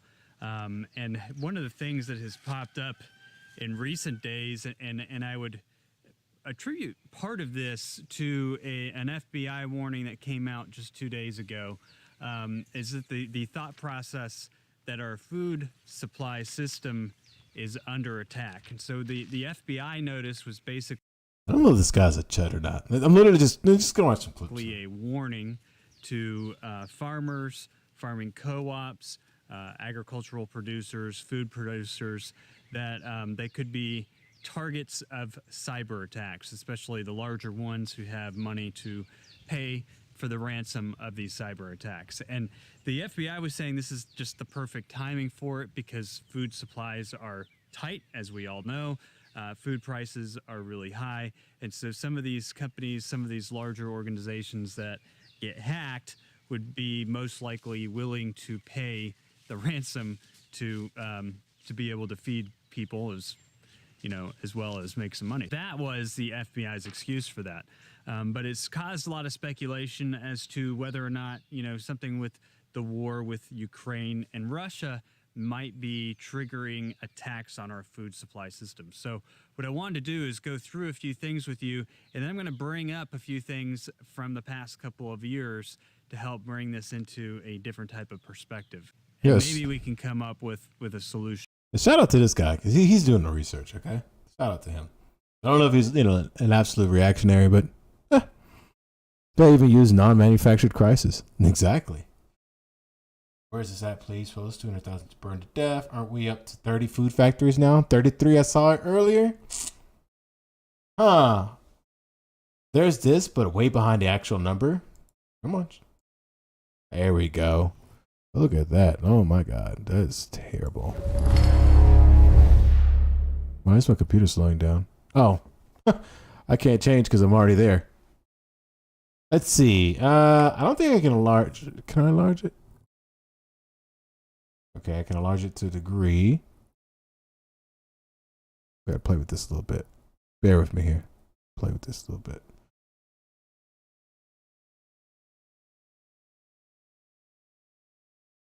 Let's just open up image, a new tab, and do this. Look at that! Look at that! Little computer class taught me. Look at that! Look at that! Look at that! It's a fucking super hacker here. Look at that!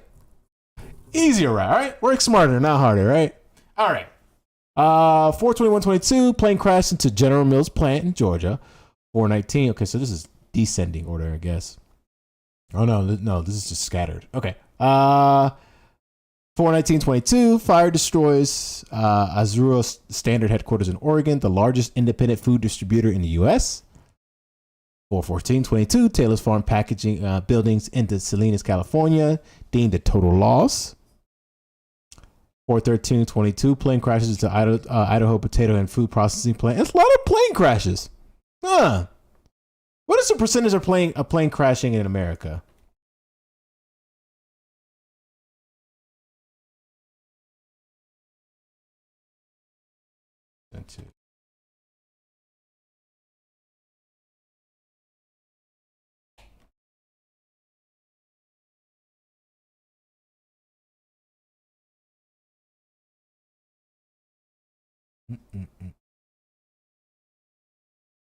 According to the National Safety Council, the odds of dying in a car crash are 1 in 14, 114, 1 in 654 as a passengers. With this, the odds of dying in a plane crash, is 1 in 9,821.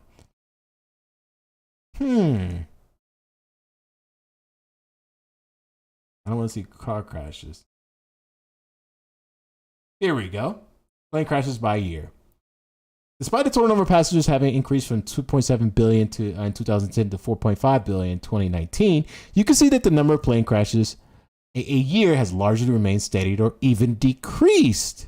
In other words, the chances of plane crashes is the lowest it has ever been in the history of a commercial aviation. Here are the statistics of how often plane crashes over the last decade. So let's pop up this image again. 1 plane crash, 2 plane crash. That's interesting. But it crashes right into the farm. Total of 5 accidents. We'll see if the plane crash trend continues. All right. Crew battles fire for 16 hours in East Conway Beef. That was 4/11/22. 3/31, massive warehouse fire at the large fresh onion packaging facility, Real Fresh in South Texas. 3/24/22, massive potato processing plant fire burns in Belfast, Maine. 3/19/22, fire destroys Walmart distribution center based. Plainfield, Indiana. Let me stop. That's people's jobs. 3/19/22, 50,000 pounds of food destroyed after a fire ripped through I don't know, say that. Arizona food pantry. Injury and explosion that's firing. That's a lot of fires. Here's food plants in Oregon. Louis Dreyfus reports fire at largest U.S. soil processing plant. Label, Indiana. Explosion and fire reported in Cargill, Nutrila Field. I can't speak today. I cannot speak today. I can't. In Los Angeles. 4/18/22. Union Pacific significantly cuts fertilizer shipments during spring planting season. I don't know why. Maybe they have their reasons. 27 million chickens and turkeys and counting are being called because of bird flu. Something's going on here. Not really sure what's going on, but who knows? Because there are a ton of these fires every year. Who knows? Like I said, maybe it'd be genuine. Maybe manufactured. Who knows? Who knows? All right. Now, I'll sit on my ass until November. We boycotted the moment of silence on the House floor. No more moments of silence without real action. Well done and thanks. Thoughts and prayers. Making a gesture, boycotting a gesture. The real action's right there. This is what I'm talking about, right?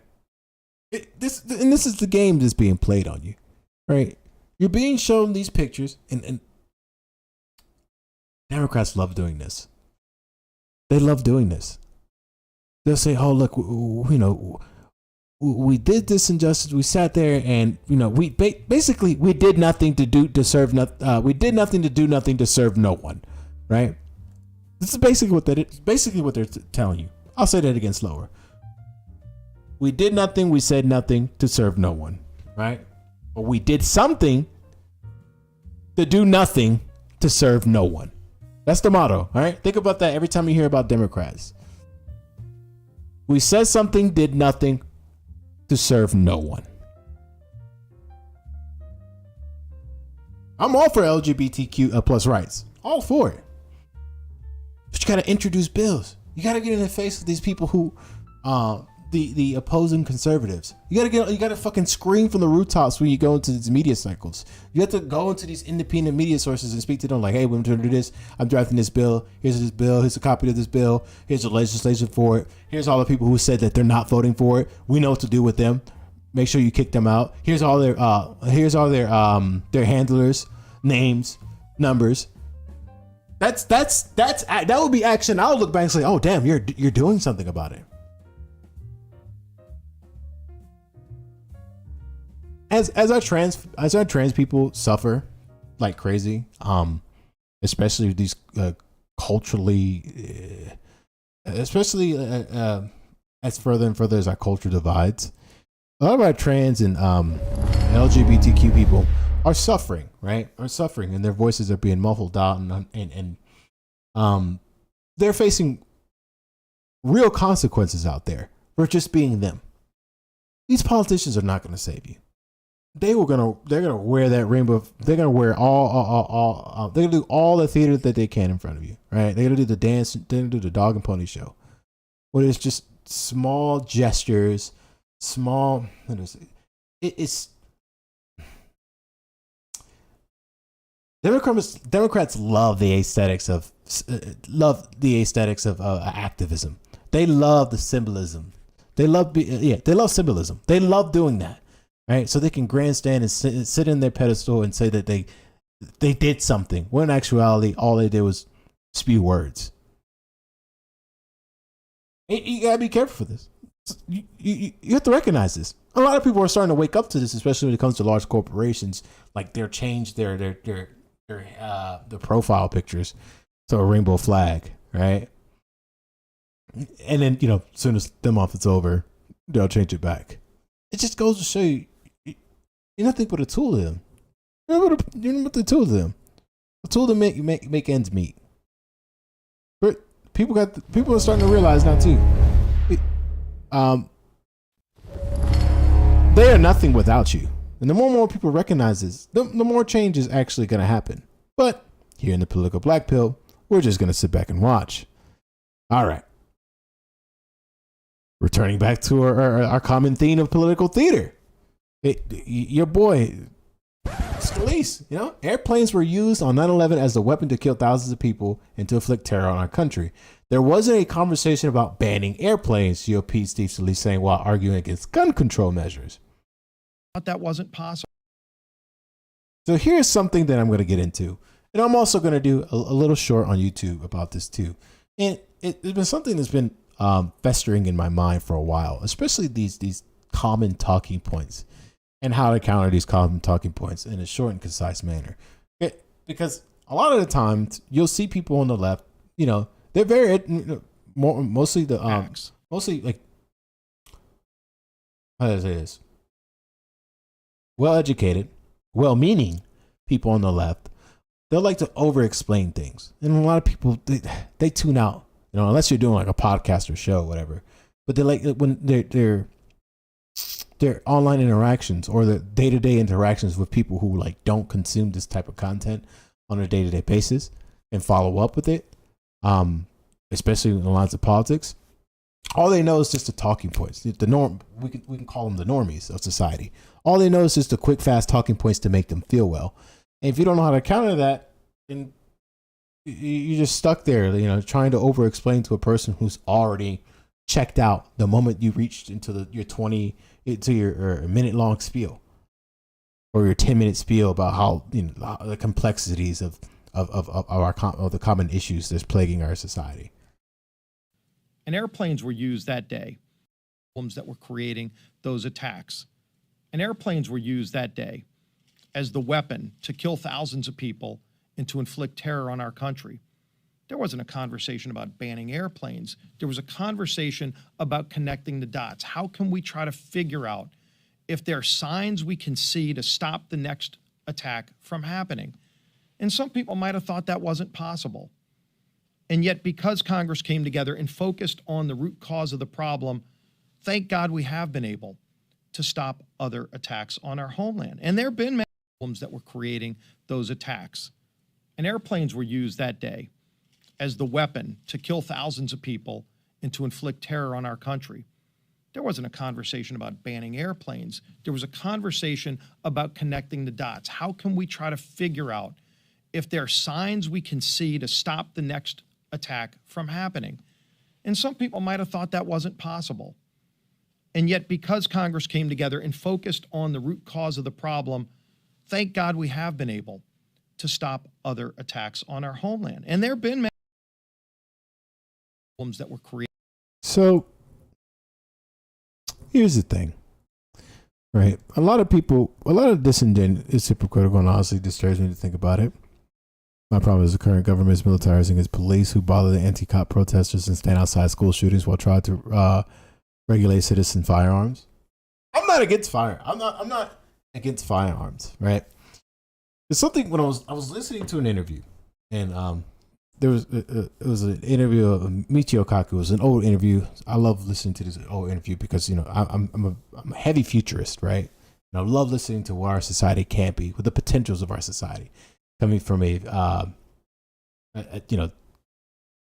from the innovations in science and whatnot, and what things we can achieve if we continue this like technological trajectory towards hopefully a better future. I think I think he quoted Einstein or something like that. This caller did.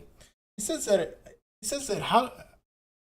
how is it that technologically we're so advanced, we to the point in which we're creating AI, but human wisdom hasn't caught up to it. we're ignorant. We're an ignorant species with so unlimited potential that I've lost my train of thought here. That we haven't caught up to. We haven't mentally caught up. We haven't evolved from our normal, from our old our own, how to say, machinery, no, our own mechanisms that that we're used to, our old biological imperatives, right? We're not it seems like we haven't caught up as a species to our technology and the instruments that we use, right? Not to the degree in which it's outpacing us. We go to space and leave people homeless is a weird contradiction in our species and ability to inability. Thank you. That's it's a perfect way to sum that up. But this is one of the biggest reasons why I'm not against guns. I'm just like culturally, like most people here, they're just off the wall, batshit crazy. Okay. So you commonly hear this this. It's funny, like I couldn't even phrase that sentence when I'm trying to tell you how to like counter this talking point. Anyway, so you hear this common fallacy. People use this talking point, this argument. They use this argument like, hey, the instrument, there's certain instrument that was used into harming people. Do you want to ban that instrument? Oftentimes you hear cars. If a person decides to use a car as a weapon to take the lives of others, the common fallacy, the common argument that they use. And once you sit down and you really think of it, it makes no sense, because every instrument, every tool has a specific purpose, right? You use a hammer to hit a nail or to take out a nail, right? Use a car to take out, to get to point, to fastly travel from point A to point B, right? These instruments were not designed for other than its intended purposes, right? So you're gonna hear the common stories. Oh, they use a car, they use planes. You hear Scalise says, oh, the 9/11 jackers used an airplane to crash in the building. Do you hear conversations about banning airplanes? Well, from a transportation standpoint, there's an argument there, but I'm not going to digress to that point. The airplane is not an instrument to use to kill people. It's used to transport people from large distances from point A to point B, in which a car doesn't see sufficient enough to do so. Right? Let's think about this. So a good way to say is like, well, a gun's main purpose, the main reason for a gun is to right? That's the reason why. That's his main purposes. That's the main uses of this, right? That's the instrument's main purpose. If I hand you a butter knife, what's the first thing you're gonna do with the butter knife? First thing you're gonna say to me. What's the first question you're gonna ask me, right? I hand you a butter knife. What's the first question? Oh, do you want me to like spread peanut butter? Do you want me to make a sandwich with this butter knife? Right? If I hand you the keys to a car, what's the first question you ask me? Oh, where are we going? Because in your mind, you recognize these instruments as the intended usage for these instruments. Hey, we're going. I bought some plane tickets. Oh, where are we going? Not what building we're gonna crash into. Not who we're gonna run over. Not who we're gonna stab. If I hand you a gun, who are we killing? What are we killing? Or who are we killing? What are we killing? What are we shooting?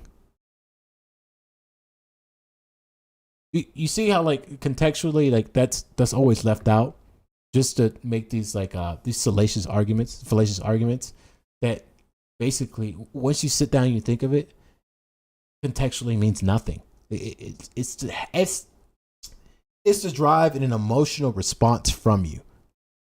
So the next time a person is like, well, such and such murderer used a car and ran over people, should we be banning cars? No. And the funny thing is, cars vehicles are heavily regulated to the point where like your safety is like the utmost priority when you're in this like 2-ton vehicle traveling in like almost the speed of like 70 miles per hour, And also there was like now they're making cars where it's even safer for people while they're in the likelihood that you get into an accident or you happen to hit someone. There's laws and regulations against that as well. But they don't want you to think that way. They don't want to say. That's what I'm saying. Airplanes aren't designed to injure or kill people. Let's connect these dots, Steve. The sole purpose of guns is to take a life. This is dude. People recognize that. And if you subscribe to the YouTube channel, which hopefully those of you who are tuning in can follow and subscribe. And I'll break this down in a shorter little YouTube short format that basically is a more articulate, well thought out. So I'll sit down and think about that before I make that video. All right. The IRS is coming for your Venmo account. All right. Let's see. We're almost at the home stretch here. All right. Almost at the home stretch here. Let's see what we got.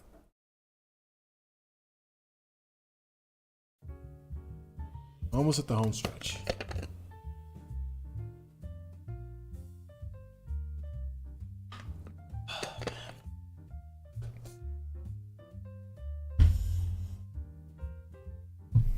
I miss playing video games. I haven't I've played the two games like Apex and Dota for a while, and I miss actually playing video games and having reaction fun with you guys. This shit is exhausting. I might try out where I try to do gaming more, but just have a better experience with that, and just do politics here and there. Or maybe do this political black pill once a week instead of twice, right? And I have to make do for last week, which I didn't give you guys two shows, 2 streams or whatever. So we'll play around with that. We'll see what the numbers go, right? Damn, but I do miss doing that. God, I should definitely get back into gaming. This takes a lot out of you. It really does. Plus, it's going to allow me to read more. That way, I can refer back to text.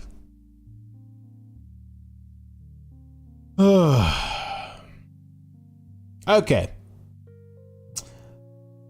What was the? Okay. What was it? Small business owners who use the services like PayPal and Venmo for payment previously could, in theory, avoid paying taxes on money earned if they made less than $20,000. But the IRS rule is changing all of that.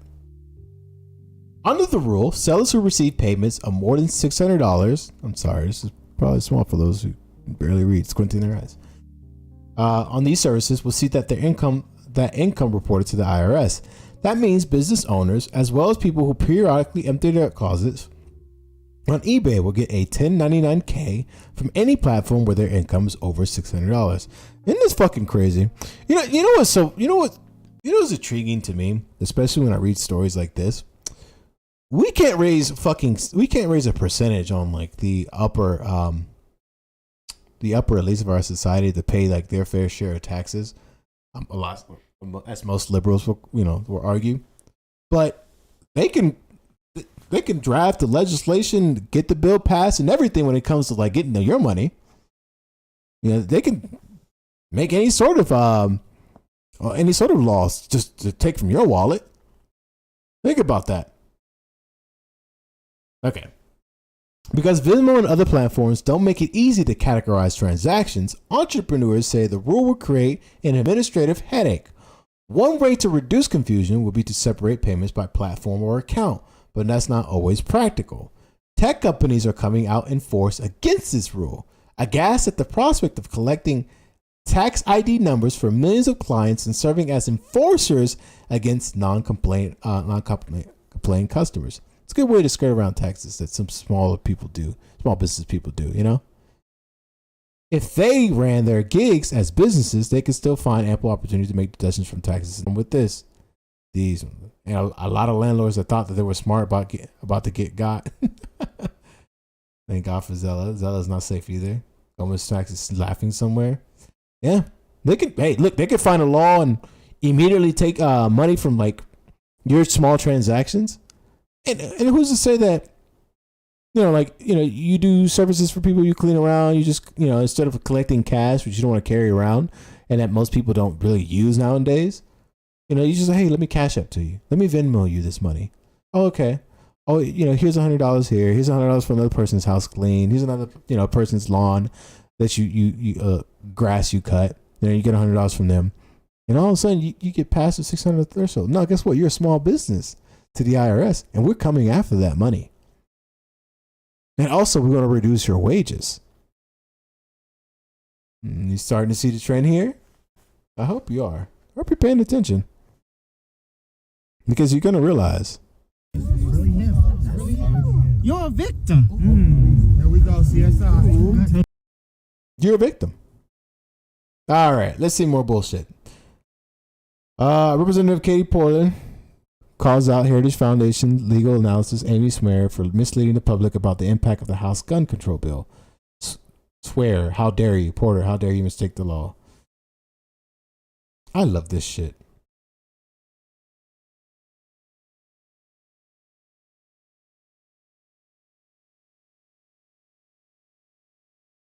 I asked you if that bill was correct, if the bill would allow any gun owner to maintain possession, and you said yes. Yet you testified that the bill would allow people to become felons overnight.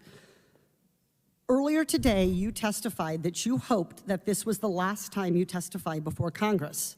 For the sake of our nation and the integrity of this Congress, I said I Congress, do too. after a mass shooting, trying to figure out how to solve a problem that we are all heavily invested in solving. Ms. Swear, That is I have not insulting. Point of order, asked a point of order. question.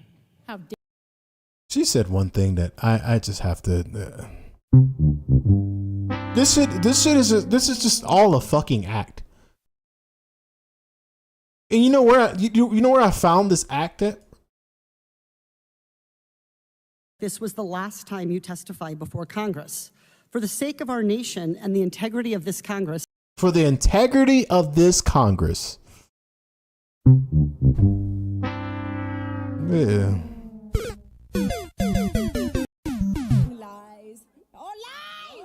Bruh. Yeah, I pressed every button that I can think of. Is there integrity in Congress? I could take a poll with just one viewer and still get a nope. What integrity? What fucking integrity? What bullshit? Ugh.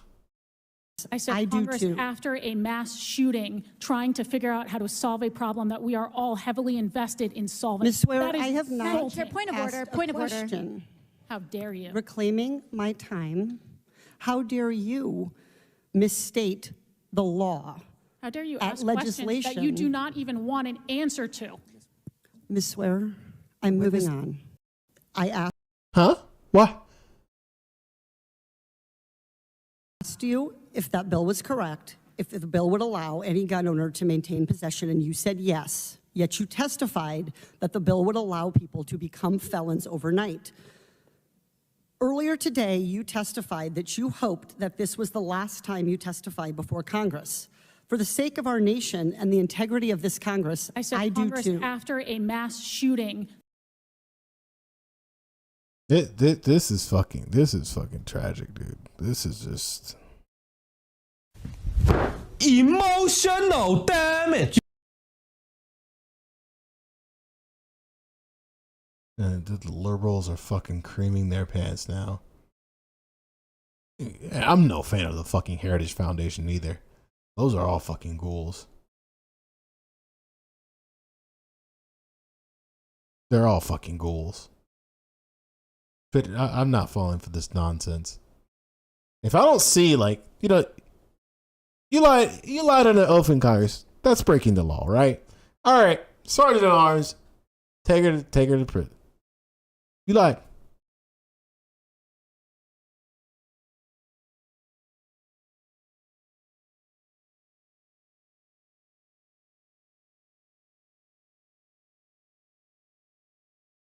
It's the thing. I don't really fall for this shit anymore. I just don't. We'll get to the Matthew McConaughey speech soon.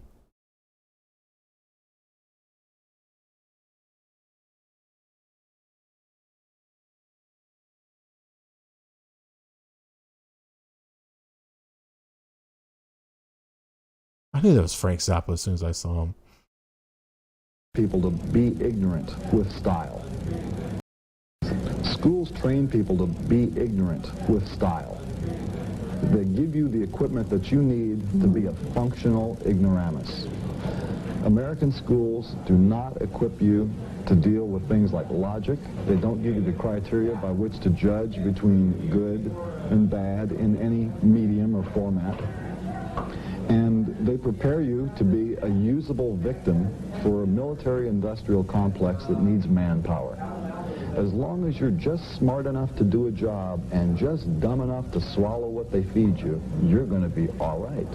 But if you go beyond that, you're going to have these grave doubts that give you stomach problems, headaches, make you want to go out and do something else. So I believe that schools mechanically and very specifically try and breed out any hint of creative thought in the kids that are coming up. So what's the alternative for the parent who would agree with you?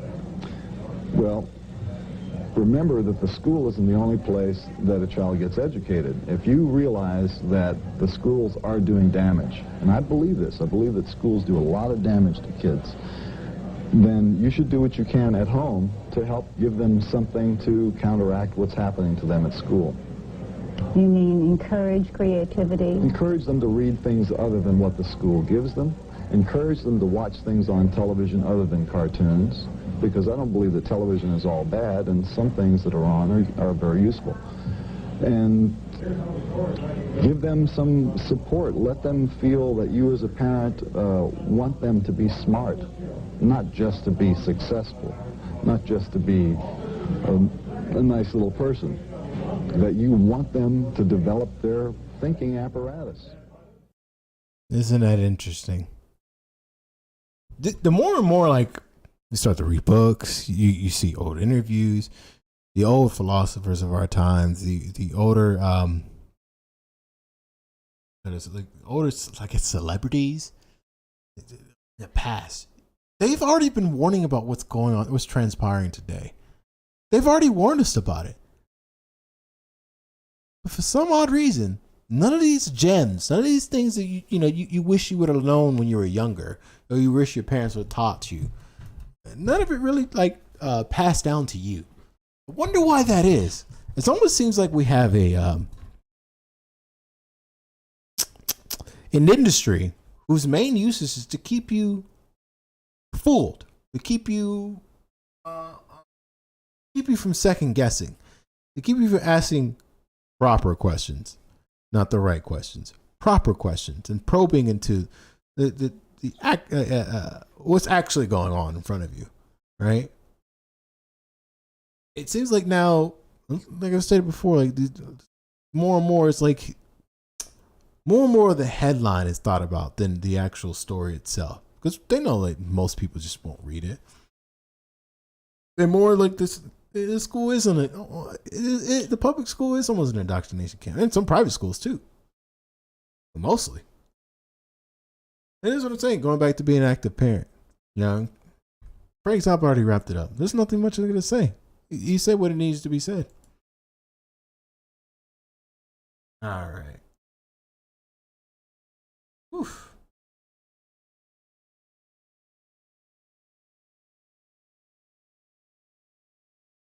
All right. Amazon CEO Andy Jassy says his message to Chris Smalls. I shut down Amazon. The other Amazon workers is that they're better off without a union. What's your message? Now, remember, you see how this is all tying in together now, especially after the article we read about the Federal Reserve Chair and what he was saying about what his main goal is to tackle on inflation. You see how like most of the orchestrators of our economic system has a ruling I was a ruling law, but that doesn't sound right. Ruling narrative of what's to go on, what's to transpire with you and your wealth. First vote to unionize at an Amazon warehouse. I know you've been spending a lot of time at warehouses. When you look at someone like Chris Smalls, who I think some people look at as this modern day hero who got fired, pulled off this union vote, What's your message to someone like him? Your message to the folks who think maybe we should join a union? Well, I think that the first thing to be clear about is that employees get to make that choice, whether they want to have a union or not. They always have had that choice, and it continues to be their choice. And, we happen to think they're better off without a union for a number of reasons, including the fact that, it's much harder when you have a union to have a direct relationship. I guess that was it. Wait. I don't think that was it, was it? Reasons, including the fact that it continues to be their choice. And what's your message to someone like him? Your message to the folks who think maybe we should join a union? Well, I think that the first thing to be clear. I'll sum it up. Nope. Don't do it. That's it. I summed it up. Let's listen. Clear about is that employees get to make that choice, whether they want to have a union or not. They always have had that choice, and it continues to be their choice. And we happen to think they're better off without a union for a number of reasons, including the fact that it's much harder when you have a union to have a direct relationship with your manager and to get things done quickly. So if you see something, you're going to have a problem with the middleman involved with your subjugation by collectivizing a more powerful middle person. Okay, all right.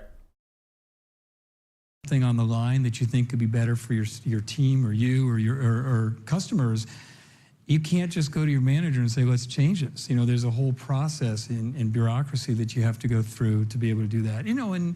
And we get, when there's a... what's the funny thing about that? That's exactly what people deal with now on a day-to-day basis with their work.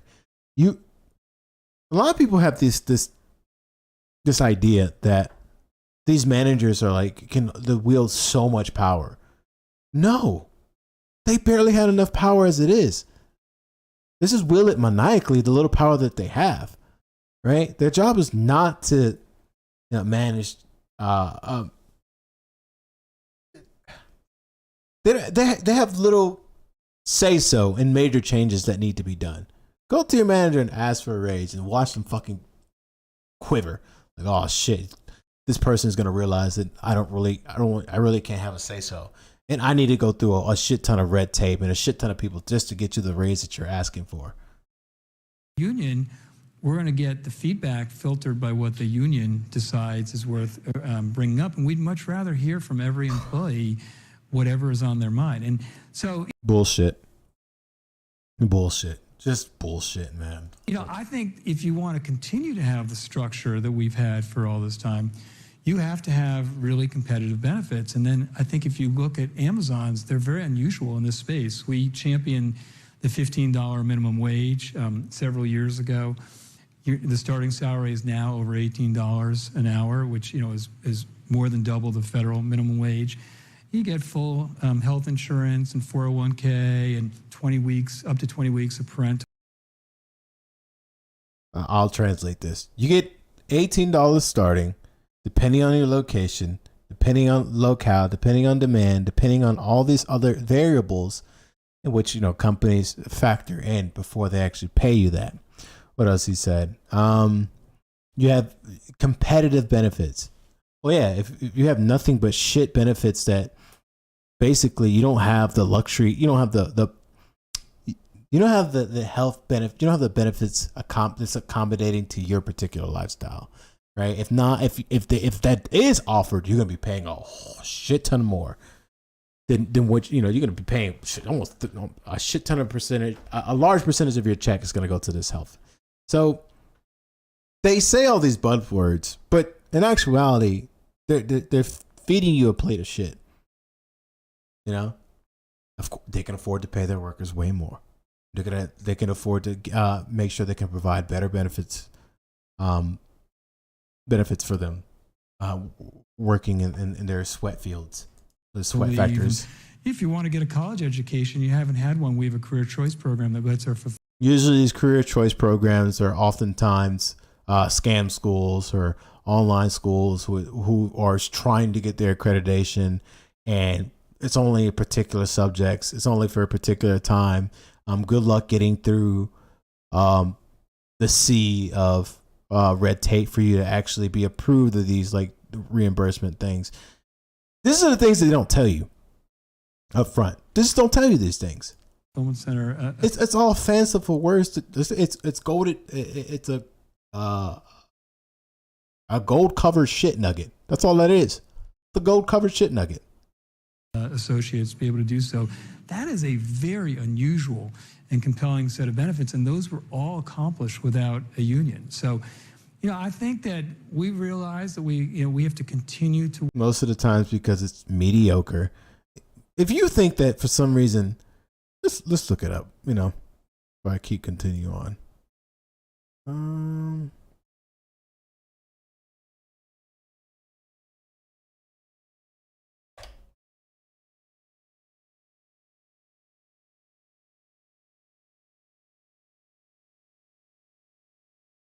Oh my God, this fucking cookie shit.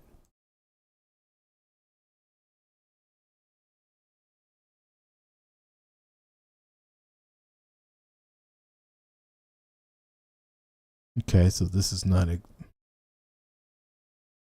Let's see if Glassdoor has it.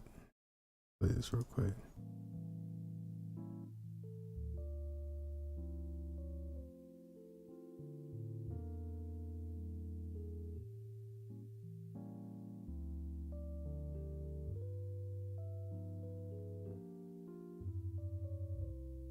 Mm-mm.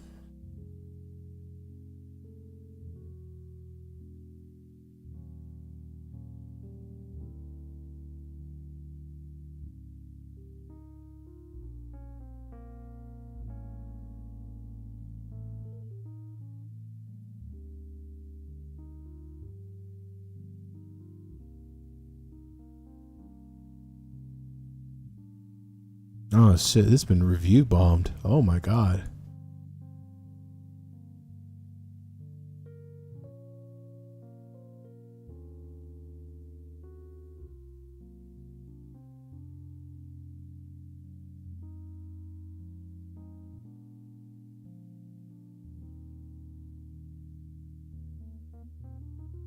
Yeah, let's read the whole thing. Work on the relationship with our employees, and we need to continue to provide the right benefits, and we need to continue to work on safety, and that's our intention.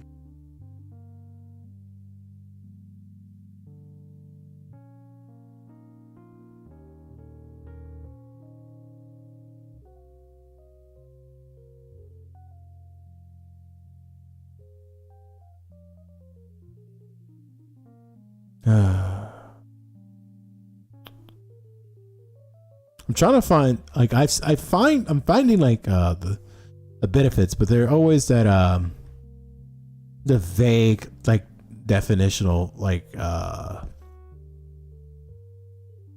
buzzwords and like definition of that. It's like how to say this? Like I'm trying to find like what specific companies, like what is like the benefit types. The types of benefits. Yeah. Because all I have is just fucking like I'm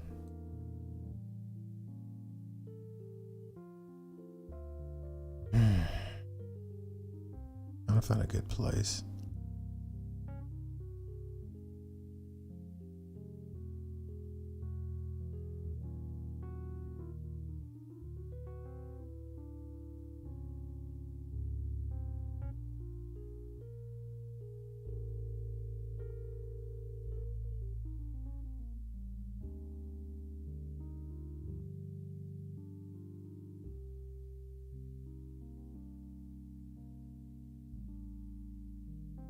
I found it.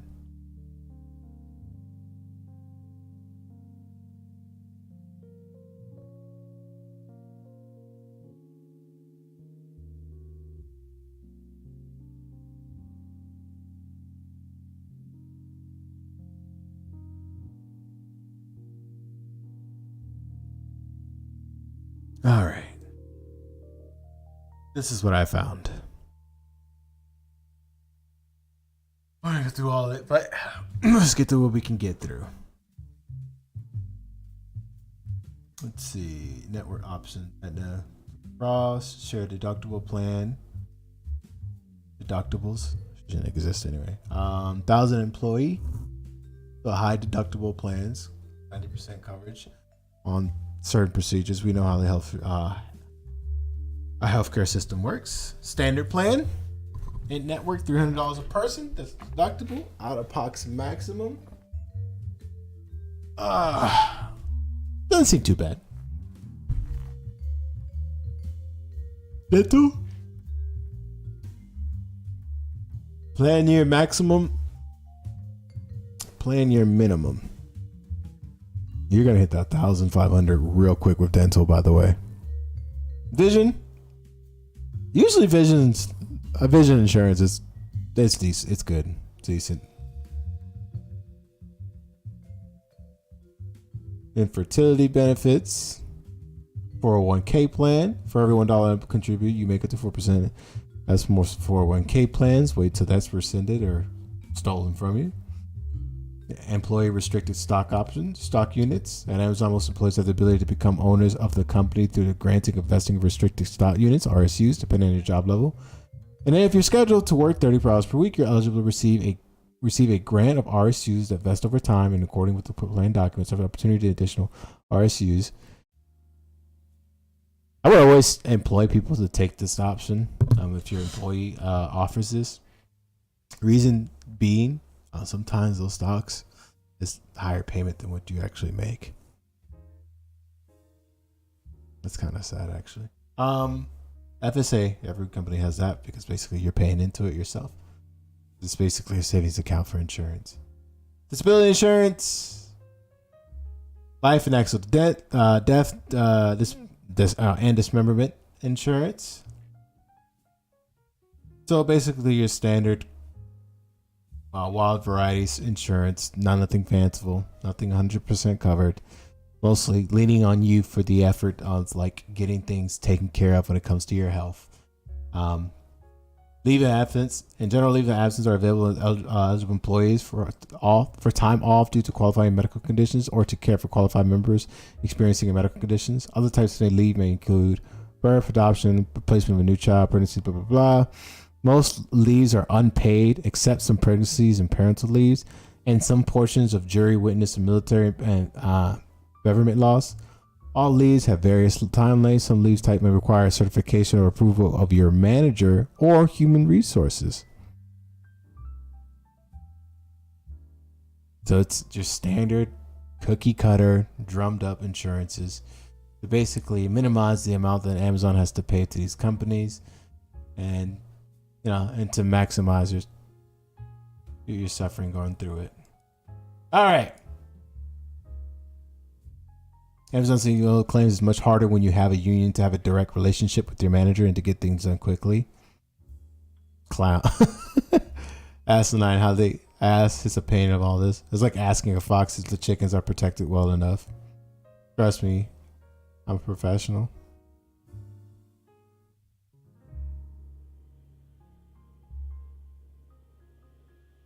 It's hard to have a livable wage unless you have a union. Much better to have zero influence on your compensation, benefits, and working conditions. Yeah, no one believed this. Unions creating barriers. We prefer direct communications with our team members. Yeah.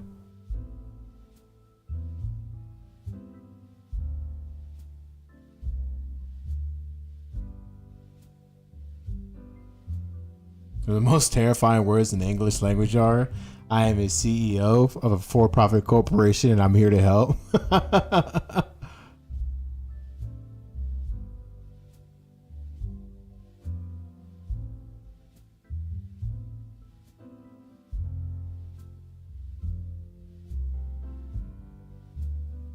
So yeah, more and more people, even the fucking Twitterverse is not even agreeing with this bullshit.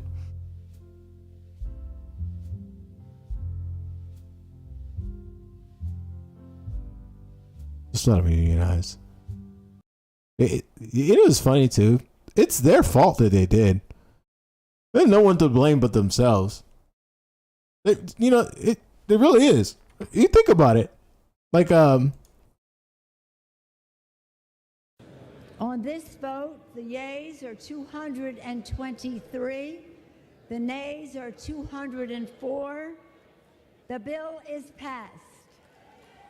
Without objection, a motion to reconsider is laid upon the table.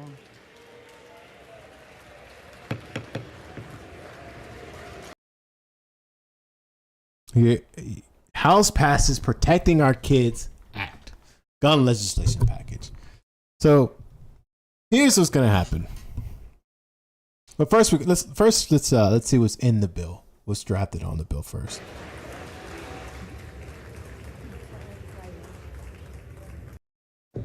See what these ghouls drummed up for us. Ugh.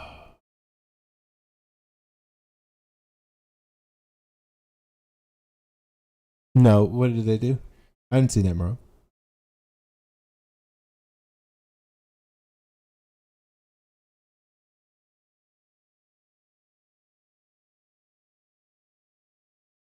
No. I want to see what's in the bill. I don't give a fuck about these other stories. I'm sorry. I'm not that. I can't be swayed. I have to look into things. All right, here we are. The summer's in progress. All right. All right, Representative Naylor, Gerard, Democrat from New York, District 10. Ways and Means. Let's see. It's passed the House. Good luck for it passing the Senate. I know if Biden's awake, he'll probably sign it, or Kamala forge a signature for him and then become law. All right.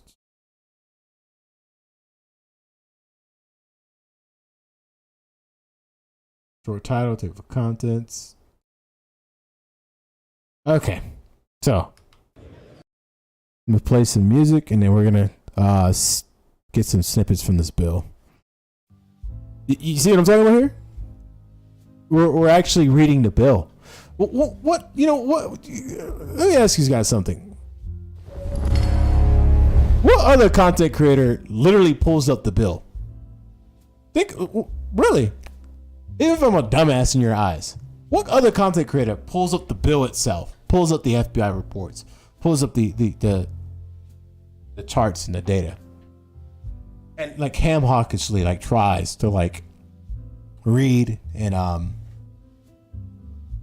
see, look, I'm a fucking idiot. I can't even like say my word. Oh, good God. I can't speak today. I don't know what it is. Trying to describe to you what's going on.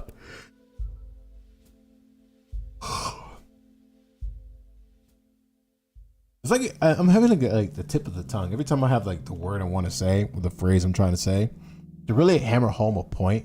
It just becomes lost when I'm articulating myself.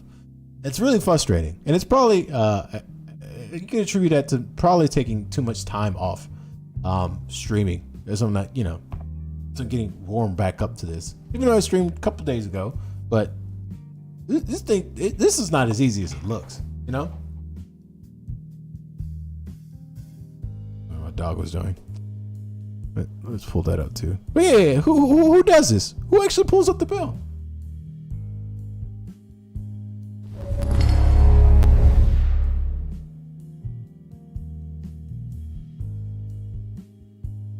Oh shit! The 63 vote, the Supreme Court ruled that border agents may unconstitutionally enter a person's home without a warrant and assault him, and the federal courts are powerless to do anything about it. The border, once again, is a constitution-free zone. Oh yeah, we're definitely gonna read into that. All right, be right back though.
All right.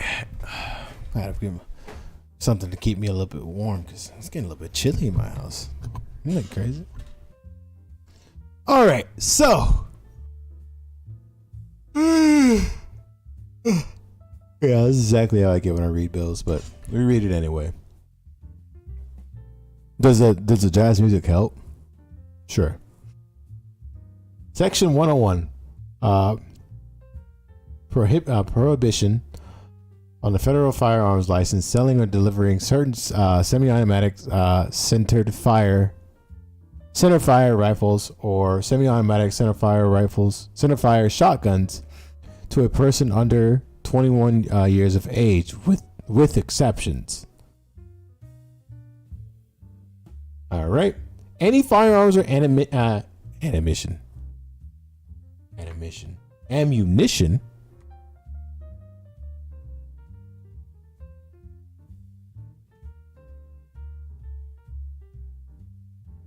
Any firearms or ammunition to any individual who licenses, knows, or has reasonable cause to believe he has not attained 18 years of age. Any semi-automatic centerfire rifle or semi-automatic centerfire shotgun that has or has the capacity to accept an ammunition feeding device with a capacity exceeding 5 rounds. To any individual whose the license knows and has reasonable cause to believe has not attained 21 years of age and is not a qualified individual, or if the firearm or ammunition is not semi-automatic centerfire rifle or semi-automatic centerfire. But I'm going to describe in subparagraph B is other than a shotgun or rifle or ammunition for a shotgun or rifle to any individual who the license knows or has reasonable cause to believe has not attained the age of 21 years old. Conforming amendment. Section 92, such titles amend by striking in the case of any firearm. And all that falls through 18 years of age or more and inserting, okay, so this is amendment to that in case of semi-automatic centerfire rifle. Okay, this is just an amendment to what was already previously wrote. So basically what this is, what we can get from this in a concise, digestible way is that they want to raise the age to owning a firearm at being a shotgun or a rifle, including a shotgun and rifle, to the age of 21, with some exceptions, basically in the title. Qualified individual defined. Section 921A, such title is amended by inserting after paragraph 29 of the following. The term qualified individual means a member of the armed forces on active duty and a full-time employee of the United States, a state, or a political subdivision of a state who, in the course of his or her official duties, is authorized to carry a firearm. So the qualified individuals are the military and the law enforcement that protects the politicians, or police and stuff, policing them. The terms ammunition feeding device means magazines, belt, drum, feed strip, or similar devices, but does not include an attached tubular device, which is only capable of operating with a .22 caliber rifle ammunition. So, one biggest reason why we're also looking through this bill, reading some things out, is because here's the narrative that's going to come from the conservative side. As soon as they wake up from as soon as they wake up in the morning from their 12 hours sleep. This bill is here to take your guns away. Watch. They're not gonna be truthful. They're gonna say, "Oh, this bill is designed to take your guns away," and then you're gonna think. You can come back. You can hit the follow. You can subscribe, or donate to me. Be like, yeah, you're right. It's all bullshit. They didn't read the bill. This ain't gonna pass anyway. Oh no, it's not gonna pass the Senate at all. Yeah, I agree. It's definitely gonna die in the Senate. Operations of the Federal Bureau of Investigation's Public Access Line. No later than 90 days after the date of enactment of this act, the director of the FBI, in the section proposed, shall submit the Committee on the Judiciary of the Senate, Committee of the Judiciary of the House of Representatives a report regarding operations of the FBI's Public Access Line. Matters include the report required by subsection A shall at all minimum include the following: a description of the protocols and procedures in effect with respect to information sharing between the public access line and the fields of FBI. What would the public access? What would they want the public access line for? Recommendations for improving the protocols and procedures, improving information sharing. Okay, I'm guessing this is like, hey, show us what you guys got so we can improve it. I don't know. That's weird. Preventing gun trafficking. Prohibition of straw purchases of firearms. Prohibiting prohibition on gun trafficking. In the following, in terms of family members, the term family members means spouse, domestic partner, parent, and their children, including step-parents and their stepchildren, siblings, aunts or uncles, and their niece or nephews, or grandparents and their grandchildren, and by adding the end of the following. Okay, so this is the definitional term for gun trafficking. It shall be unlawful for any persons other than a license under this chapter, under a license under this chapters, in or otherwise. I hate like the way like law words are structured. It's kind of terrible. Let me also highlight this for you. Wait, they have text to speech? Hold on. What is this? There are two versions. Text available as XML HTML 100. There are two versions. That was a waste of time.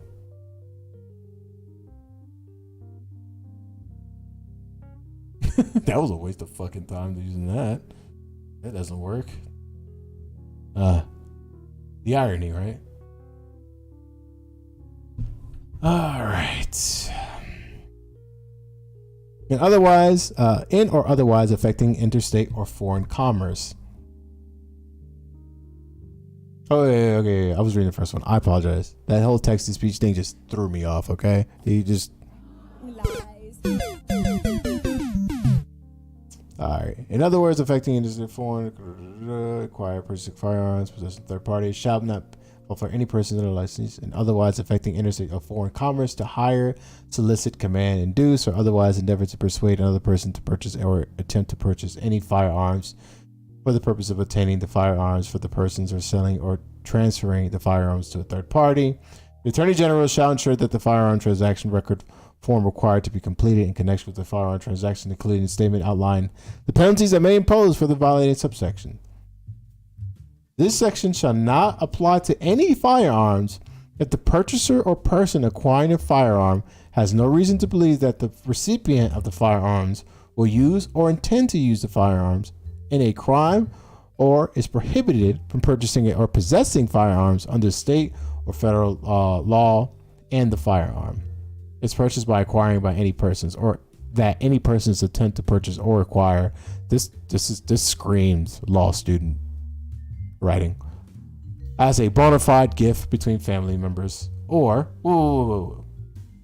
this section shall not apply to any firearms if the purchaser or person acquiring the firearms has no reasons to believe that the recipient of the firearm will use or intend to use the firearm in a crime or is prohibited by purchasing or possessing firearms under state or federal law, and the firearm is purchased or acquired by any persons, or that any person's attempt to purchase or acquire as a bona fide gift between family members, or is purchased or acquired by an agent of lawful business, or that an agent of a lawful business attempt to purchase or acquire for the purposes of transferring to another agent of business for lawful use in the business. The businesses just get away with anything they want.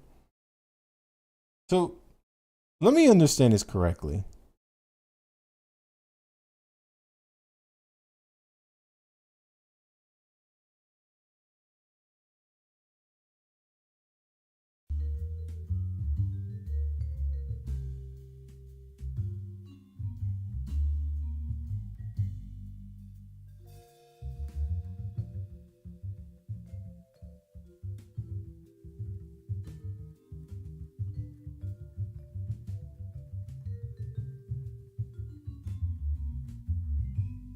God, I wish JP was here. He's actually a lawyer. He could fucking this jargon. Just explain this jargon out. This is kind of interesting. This section should not apply to any firearm. Okay, wait. The Attorney General should ensure that firearm transaction records form required to be completed in connection with a firearm transaction, includes a statement outlining the penalties that may impose for violating subsection A. This section shall not apply to any firearms if the purchaser or person requiring the firearms has no reason to believe that the recipient of the firearms will use or intends to use the firearms in a crime, or is prohibited from purchasing or possessing firearms under the state or federal laws, and the firearms purchased or required by Okay. I think I know this. Okay. So if you're selling it to like a family member or whatever the case may be, you don't have to basically fill out the form for DAG to recognize that transaction. Unlike if you're a business. Okay.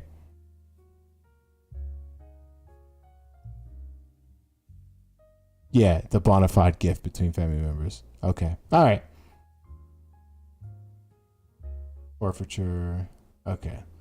Prohibition on deposits of firearms to persons intending unlawful for the dispositions.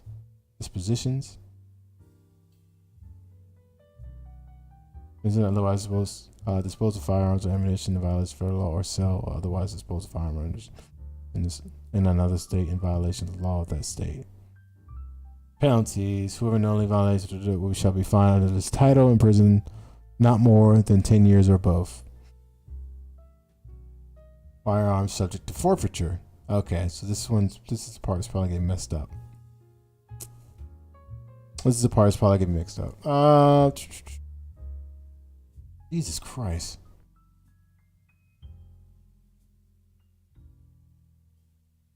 I want to read the section. Firearms subject to forfeiture. In paragraph 1, by inserting 932. Okay.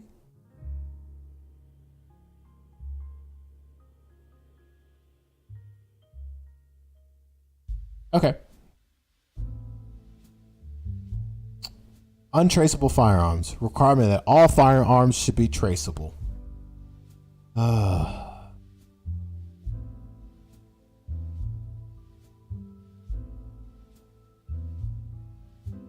term ghost gun. Okay. These firearms, including a frame or receiver that lacks a unique serial number engraved or a cast on the frame or receiver by a licensed manufacturer or importer in accordance with this chapter, but does not include a firearm that has been rendered permanently inoperable, and a firearm that no later than 30 months after the date of enactment of this paragraph has been identified by means of a unique serial number assigned by the state agency engraved or cast at the receiver of the frame of firearm in accordance with the state law. Fire control component necessary for the firearm to initiate or complete fire sequences, including a hammer, bolt, breech rock, cylinder, trigger mechanisms, firing pin, striker, and sliding rails. The terms firing for receiver because it's defining those terms, yada yada yada. So basically, their main thing is requirement that all firearms are be traceable besides the firearms that were sold before, if this is enacted into law. Okay, that makes sense. No ghost guns, blah blah blah. Beginning at the date that this is that is 30 months after the date of an enactment of this subsection, it shall be unlawful for any persons other than a licensed manufacturer or importer to knowingly possess a ghost gun in or affecting interstate or foreign commerce.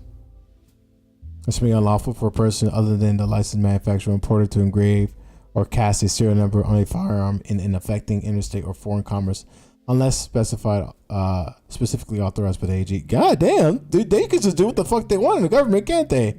You can't do this shit, but we can. We can sell ghost guns. You know, that way that, you know, the arms that we're selling to both sides that we're basically, we're funding ourselves by. Ugh. All right, so we can just wrap this up in a pretty bow. I don't know why they call it Protect Our Kids. Protecting Our Kids Act. I know the reason why they did that. It's so that, when all the opposing people in Congress who was going to oppose this bill, it's easier. But let's see if they actually do it. They actually use this to their advantage. The Democrats, I'm saying, when the conservatives come up saying trying to steal guns. Well, hey, you voted against Protecting Our Kids Act. Just the name of it, Because most Americans are not going to do what we're doing now, actually reading the fucking sections and the bill itself. Hell no. There's less than 1% of people doing this. And congratulations. You are less than 1% of most of the drones walking around this fucking country. All right. So, don't remove serial number for the specific licensed manufacturers. Like I said, I'm not going to read all of it. Just skim here and there. Trying to see if you can find the real good, popping up pieces. Modernization of the prohibition of undetectable firearms.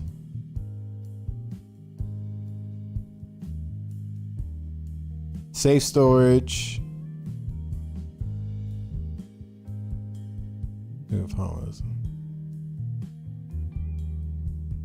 Secure gun storage or safety devices.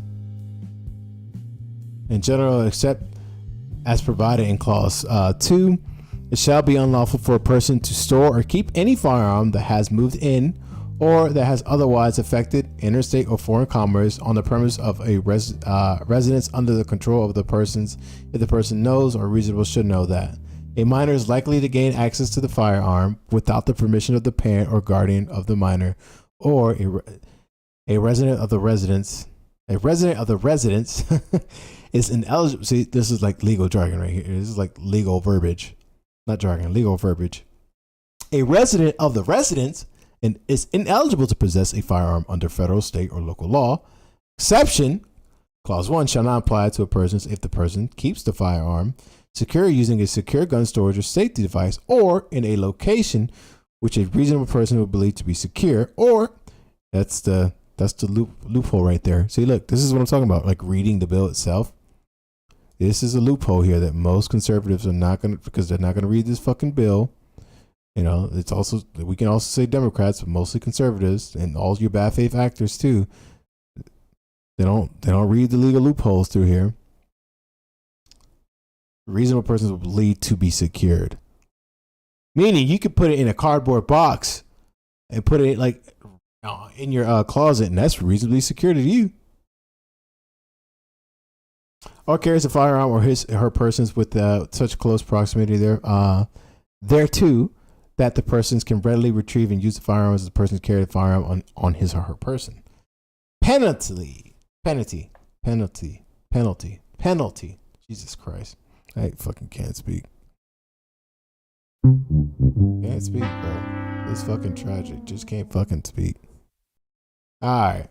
Part PP. Firearm Safe Storage Program.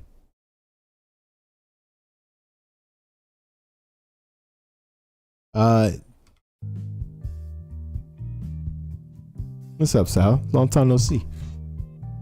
The Assistant Attorney General shall make grants to an eligible state or Indian tribe to assist the state and Indian tribe to carry out the provisions in the state or tribal law that is functionally identical to Section 922.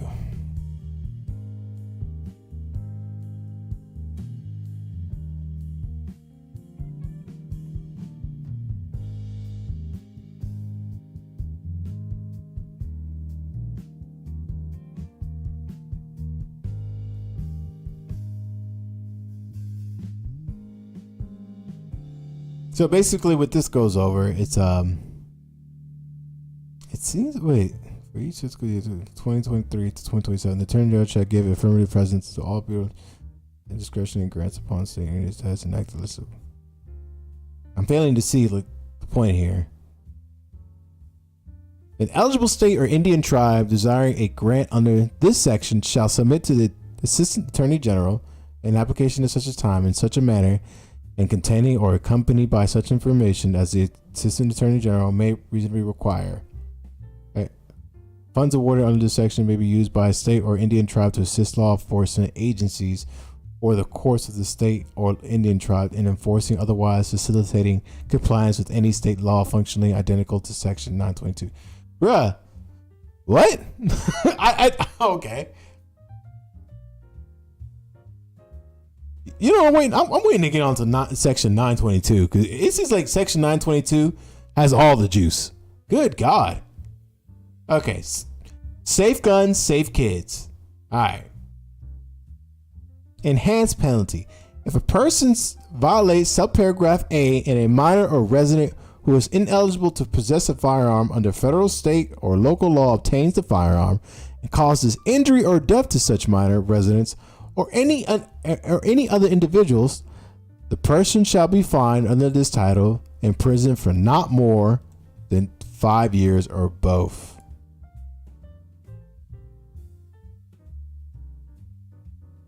Not more than 5 years or both. So is that basically saying the minimum is 5 years? Or the maximum is 5 years?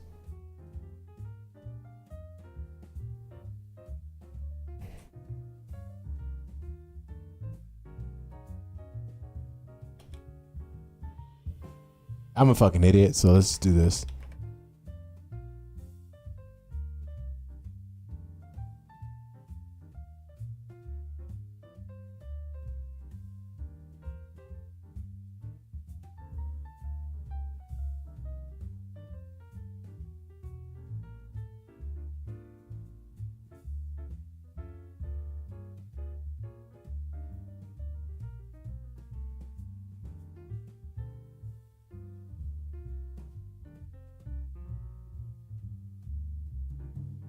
Yeah.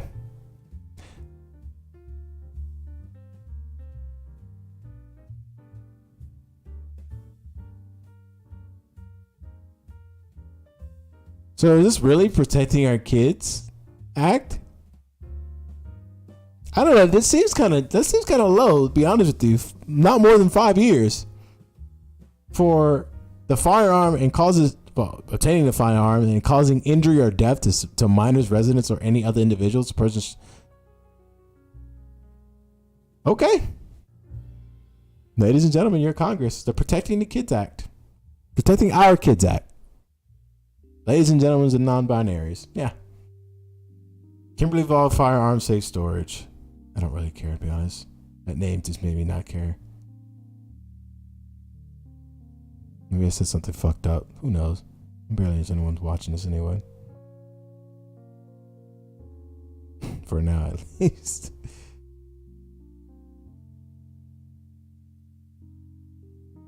Maybe Kimberly Vaughn's base. Who knows?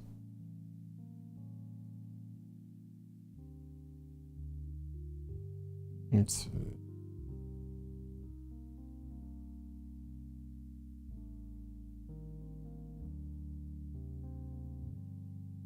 Kimberly Vaughn's Firearm Safe Storage Grant Program.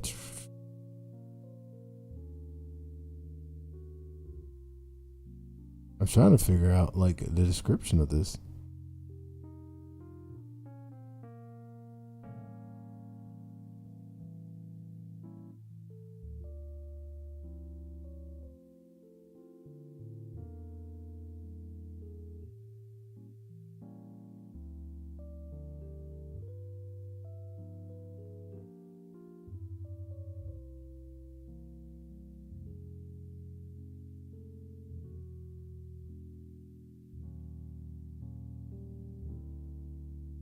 So is this basically stating that they're going to design a program in which the government is going to provide free safe storage safety storage devices for your guns? Is that what's going on here? And I think this might be a way to incentivize people to register their weapons by saying like, hey, we have money to the side to keep, they give you like a little lockbox for your gun. Just all you gotta do is send us the information and your serial number of the gun that you have and where you're gonna store it.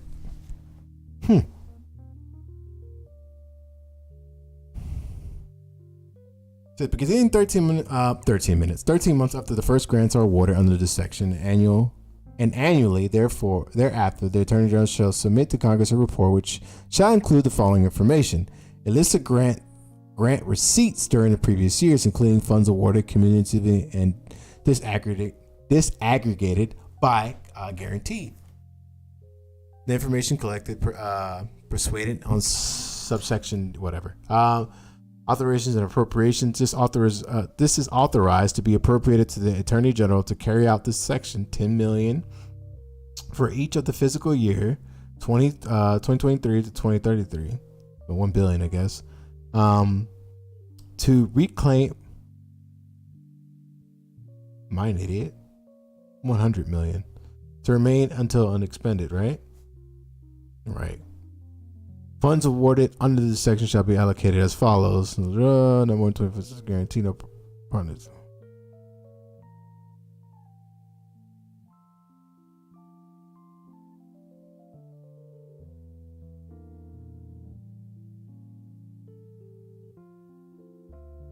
The allowance of credit for purposes of section 38. So basically, allocating money to so people can get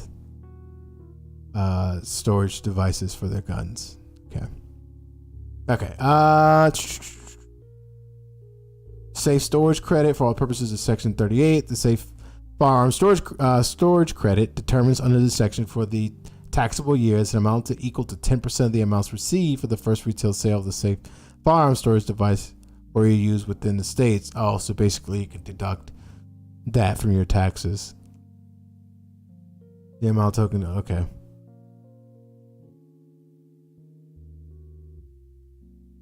Oh man. Bump stocks, closing the bump stock loophole, keeping Americans safe. This is about magazine size. Section 2602, restriction on large capacity ammunition feeding devices. We already read that before. I guess this is just basically reiterating itself. You notice that when you read bills too, a lot of the things that I put in there, I'll put in there more than once.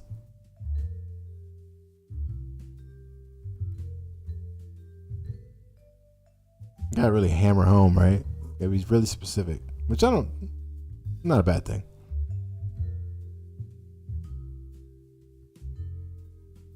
It shall be unlawful for a person to import, sell, manufacture, transfer, or possess in or affecting interstate or foreign commerce a large capacity ammunition feeding device.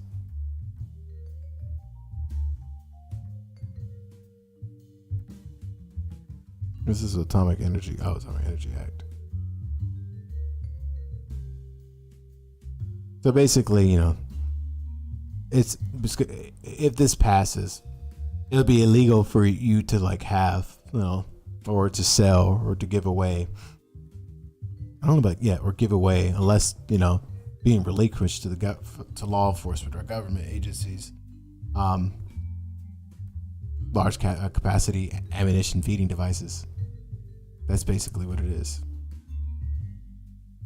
Miscellaneous. Oh, there it is. Hey, look, guys, read the whole fucking bill that passed the House. Be proud of yourself. Well, we didn't read the whole thing, but read a large part of it. How about that? To me, if I were to give a bill out of 5 stars, this will be a 3.5.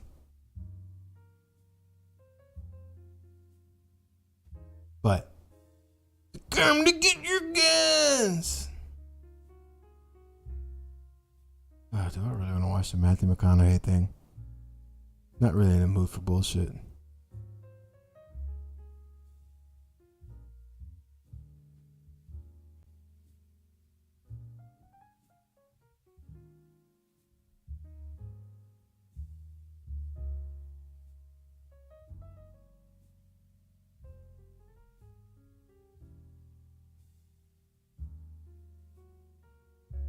I want to know what the lemmings are talking about.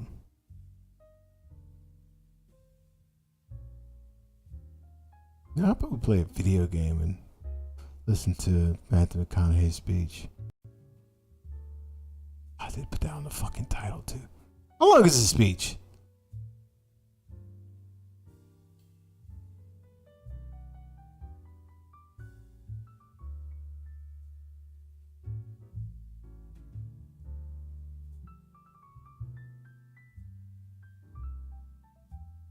This motherfucker talked for 21 minutes. They have like 3-hour-long movies. And a gun owner. He is here today to use his platform to call on leaders to take bipartisan action to end the senseless killing and pass reasonable gun responsibility measures that we know will save lives.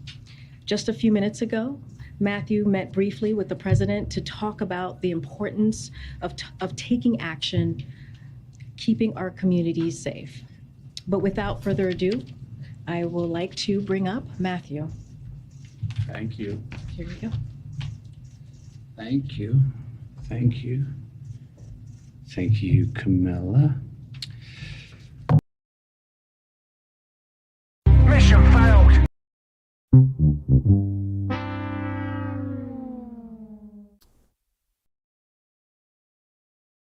The biggest reason why a lot of people like have this infatuation with celebrities and actors is basically for their talents and their efforts in the medium that they excel in, right? And they strive. I'm just gonna fucking say excel in.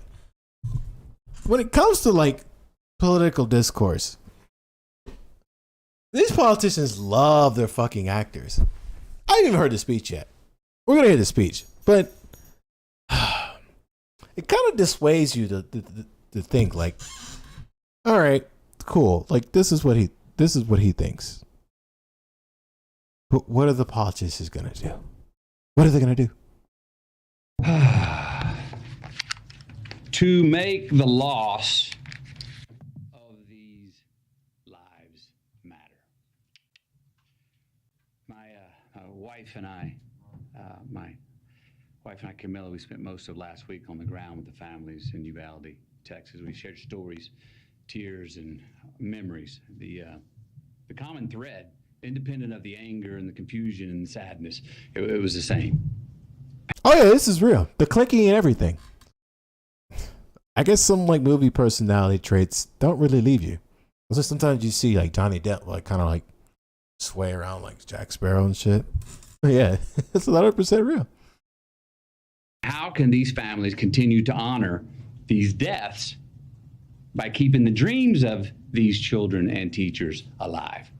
Again, how can the loss of these lives matter? So while we honor and acknowledge the victims, we need to recognize that this time, it seems that something is different. There is a sense that perhaps there's a viable path forward. Responsible parties in this debate seem to at least be committed to sitting down and having a real conversation about a new and improved path forward. A path that can bring us closer together and make us safer as a country. A path that can actually get something done this time. Camilla and I came here to share my stories from my hometown of Uvalde. Came here to take meetings with elected officials on both sides of the aisle. We came here to speak to them, to speak with them, and to urge them to speak with each other. To remind and inspire them that the American people will continue to drive forward the mission of keeping our children safe, because it's more than our right to do so. It's our responsibility to do so. I'm here today in the hopes of applying what energy, reason, and passion that I have into trying to turn this moment into a reality. Because as I said, this moment is different. We are in a window of opportunity right now that we have not been in before. A window where it seems like real change can happen. Uvalde, Texas. Look at that screen, bro. Look at that screen, bro. Look at that fucking screen. Matthew McConaughey, actor. Les Mis is performing tonight. This is where I was born. No, not Les Mis. What the fuck? Emmanuel. I swear my mom taught kindergarten less than a mile from Robb Elementary. Uvalde is where I learned to master a Daisy BB gun. How appropriate. That took 2 years before I graduated to a .410 shotgun. Uvalde is where I was taught to revere.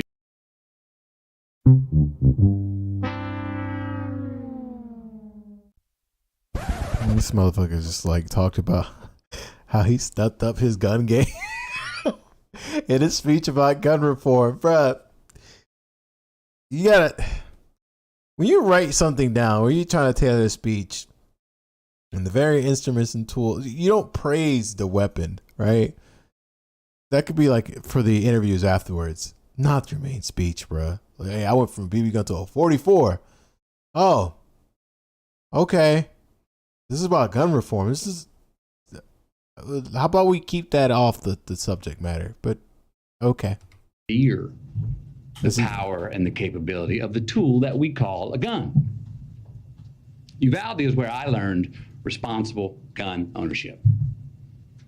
Now, Uvalde called me on May 24th when I learned the news of this devastating tragedy. I had been out of cellular range, working in the studio all day when I emerged, and messages about a mass shooting in the town I was born in began flooding my inbox. In a bit of shock, I drove home, hugged my children a bit tighter and longer than the night before, and then the reality of what had happened that day in the town I was born in set in. So the next morning, Camilla, myself, the kids, we loaded up the truck and we drove to Uvalde. When we arrived a few hours later, I got to tell you, even from the inside of our vehicle, you could feel the shock in the town. You could feel the pain, the denial, the disillusion, anger, blame, sadness, loss of lives, dreams halted. We saw ministries, we saw first responders, counselors, cooks, families trying to grieve without it being on the front page news.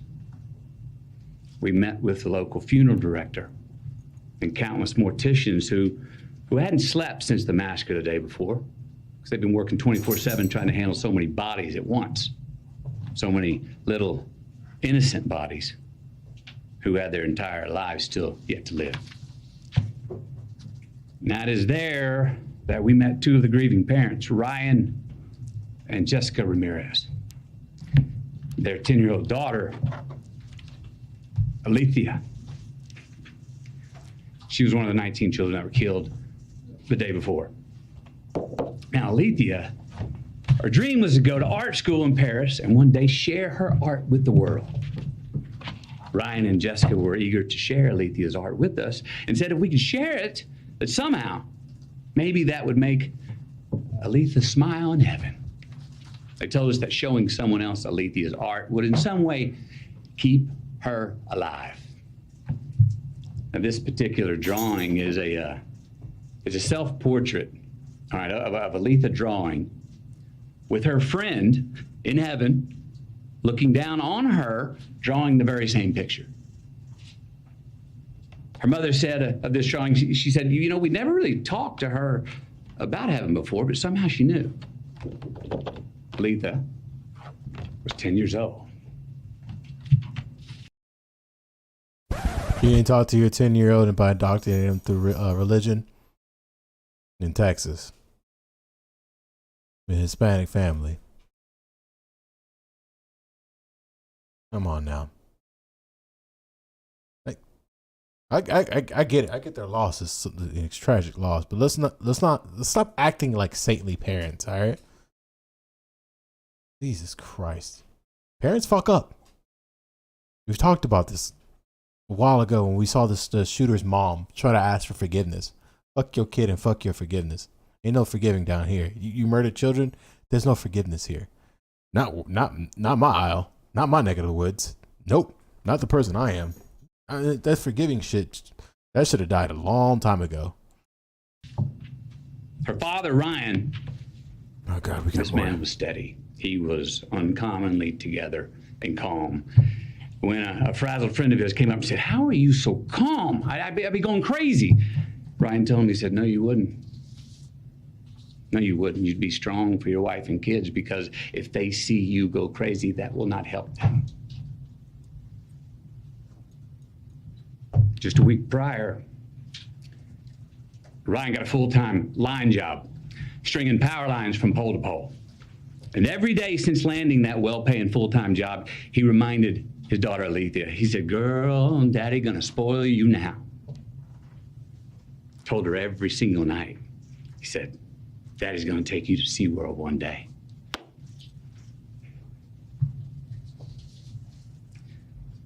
But he didn't get to spoil his daughter. Alethea, she did not get to go to SeaWorld.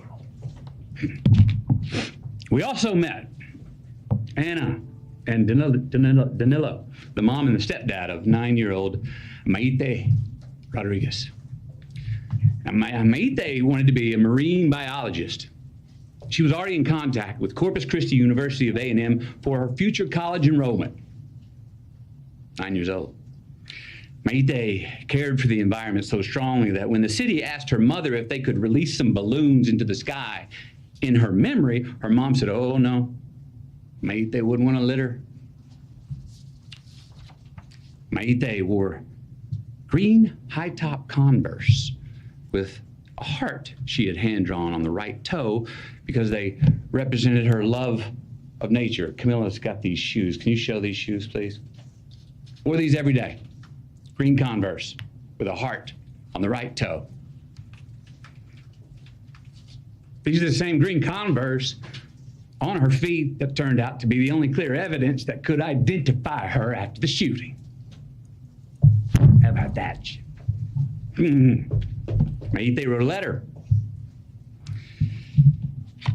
Her mom said if Maite's letter could help someone accomplish her dream, but then her death would have an impact, and it would mean her dying had a point and wasn't pointless, that it would make the loss of her life matter.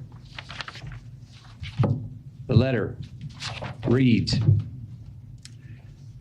"Marine biologist, I want to pass school to get to my dream college. My dream college is in Corpus Christi by the ocean.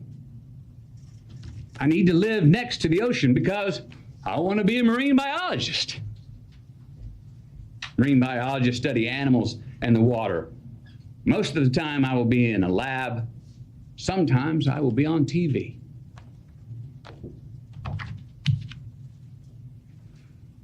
Then there was Ellie Garcia, a 10-year-old, and her parents, Stephen and Jennifer. Ellie loved... I'm letting this, like, the speech play out, too. So, you know, the emotions can hammer home. But I also got to do commentary, too, before I get hit. Again, like every stream I do, get hit for, like, a copyright for some fucking odd reason. You know, someone wants their dough for the little effort that they put in. Mixed emotions. Loved to dance and she loved church. Fuck. She even knew how to drive tractors and was already working with her dad and her uncle mowing yards. Ellie was always giving of her gifts, her time, even half-eaten food on her plate. They said around the house, we called her the great regifter.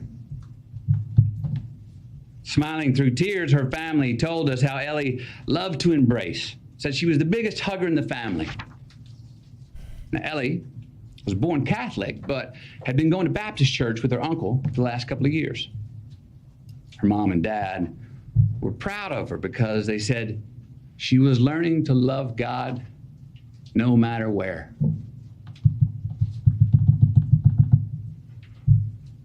The week prior to her passing, she'd been preparing to read a verse from the Bible for the next Wednesday night's church service.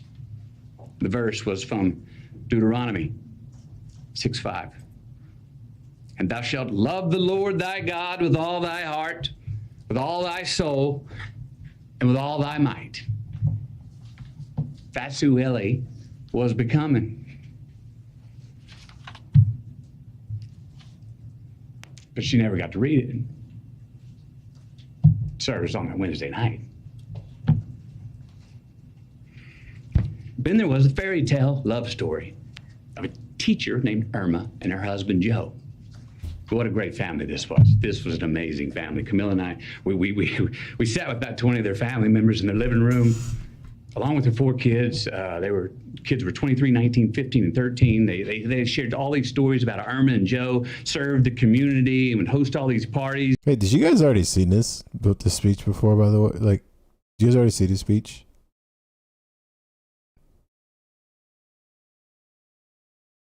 And how Irma and Joe were planning on getting a food truck together when they soon retired.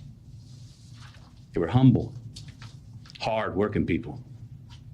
Irma was a teacher who her family said went above and beyond and just couldn't say no to any kind of teaching. Joe had been commuting to and from work 70 miles away in Del Rio for years. Together they were the glue of the family. Both worked overtime to support their 4 kids. Irma even worked every summer when school was out.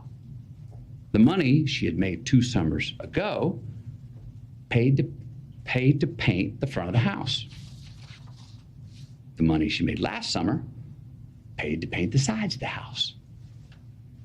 This summer's work was going to pay to paint the back of the house.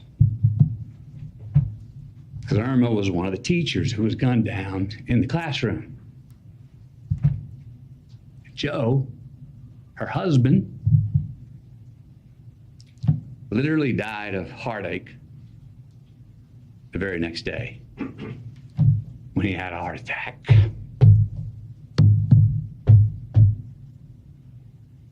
They never got to paint the back of their house. They never got to retire. And they never got to get that food truck together. We also met a cosmetologist. She was well-versed in mortuary makeup. That's the task of making the victims appear as peaceful and natural as possible for their open casket viewings. These bodies were very different. They needed much more than makeup to be presentable. They needed extensive restoration. Why? Due to the exceptionally large exit wounds of an AR-15 rifle. Most of the body so mutilated that only DNA test or green Converse could identify them. Many children were left not only dead, but hollow. So yes, counselors are going to be needed in Uvalde for a long time. Counselors are needed in all these places where these mass shooters have been for a long time. I was told by many that it takes a good year before people even understand what to do next. And even then, when they become secure enough to take the first step forward, a lifetime is not going to heal those wounds. But again, you know what every one of these parents wanted, what they asked us for? What every parent separately expressed in their own way to Camilla and me? That they want their children's dreams to live on. That they want their children's dreams to continue to accomplish something after they are gone. They want to make their loss of life matter. Look, we heard from so many people, right? Families of the deceased, mothers, fathers, sisters, brothers, Texas Rangers, hunters, Border Patrol, and responsible gun owners who won't give up their Second Amendment right to bear arms. And you know what they all said? We want secure and safe schools, and we want gun laws that won't make it so easy for the bad guys to get these damn guns. So, we know it's on the table. We need to invest in mental health care. We need safer schools. We need to restrain sensationalized media coverage.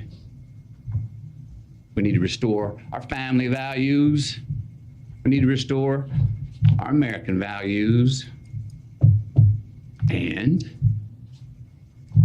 we need responsible gun ownership. Responsible gun ownership. We need background checks.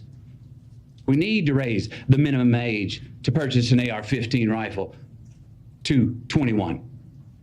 We need a waiting period for those rifles. We need red flag laws and consequences for those who. I can just tell, I listen to this speech too. All I can think about, besides parts of it with kids, of course, and how sad their loss of life is. I'm thinking of like how MTG and Lo and Bobert and the rest of the conservatives are just like foaming at their mouth or like trying to.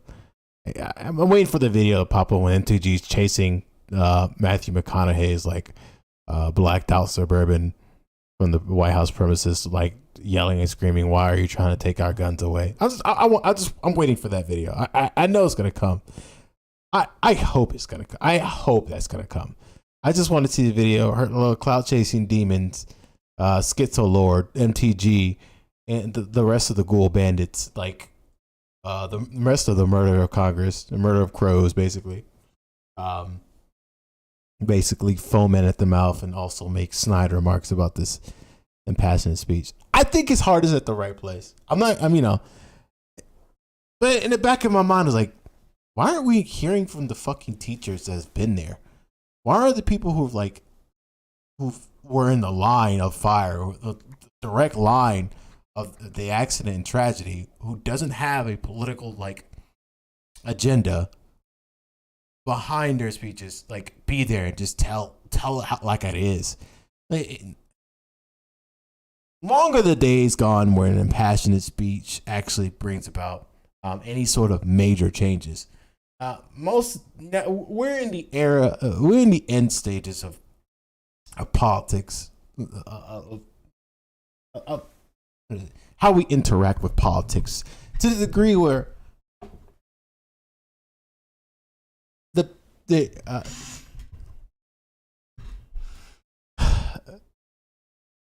how do I say this? The authorities that occupy our legislator and the different branches of our government need to feel the full wrath of the constituents. And what do I mean by full wrath? I'm talking cussed out. I'm talking kicked out of bars. I'm talking just feeling uncomfortable until some major change happens. Not condone like any sort of like physical violence or like any harm to them or the member of their families directly. And then that could sway here or there depending on what's going to go on in these coming years. But I stand firm and like these people need to feel uncomfortable in the seat that they sit in. They need to know that, you know, it's time to do some shit or get the fuck out and face jail time for not doing nothing, or whatever the case, whatever the punishment could be or consequences. Relinquish all your capital. You know, it's something. You can give it back to the taxpayer. I'd rather get like a 0.5 cent check that, you know, that we that we garnished from them. Anyways, let's finish this up. Abuse them. These are reasonable, practical, tactical regulations to our nation, states, communities, schools, and homes. Responsible gun owners are fed up with the Second Amendment being abused and hijacked by some deranged individuals. These regulations are not a step back. They're a step forward for a civil society and the Second Amendment. Look, is this a cure-all? Hell no. But people are hurting. Families are, parents are. And look, as divided as our country is, this gun responsibility issue is one that we agree on more than we don't. It really is. Look, this should be a nonpartisan issue. This should not be a partisan issue. There is not a Democratic or Republican value in one single act of these shooters. It's not.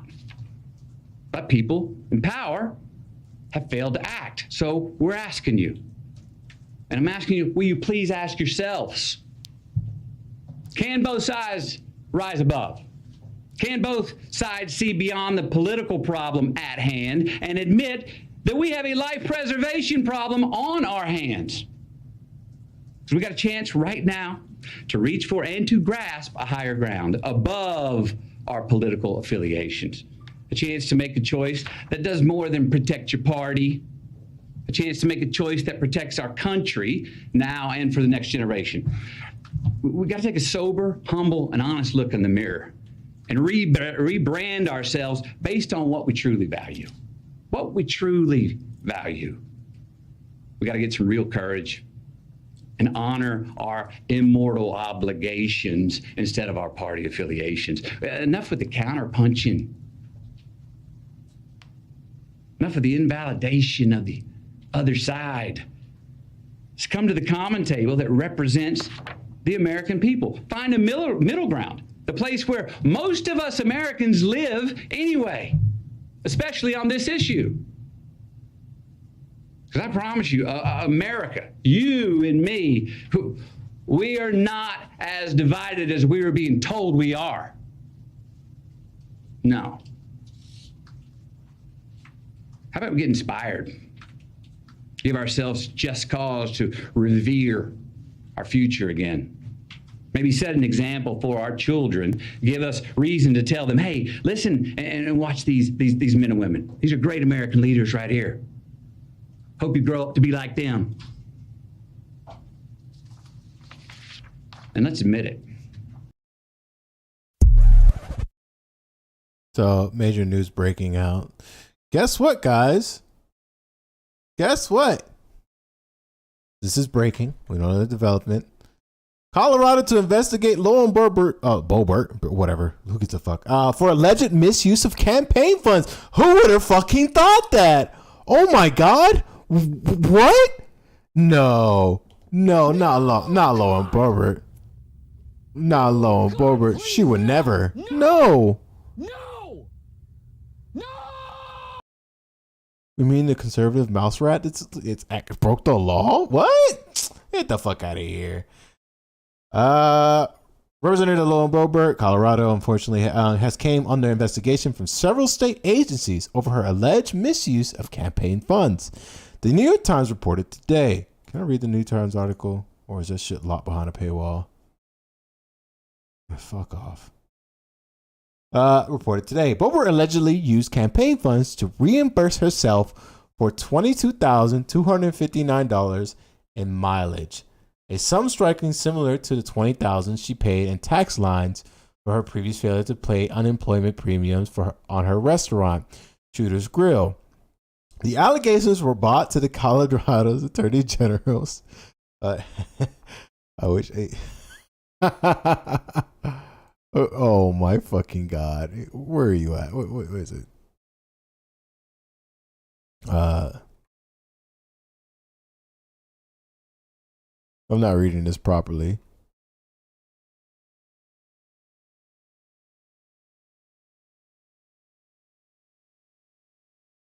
Let's see, this is the proper music.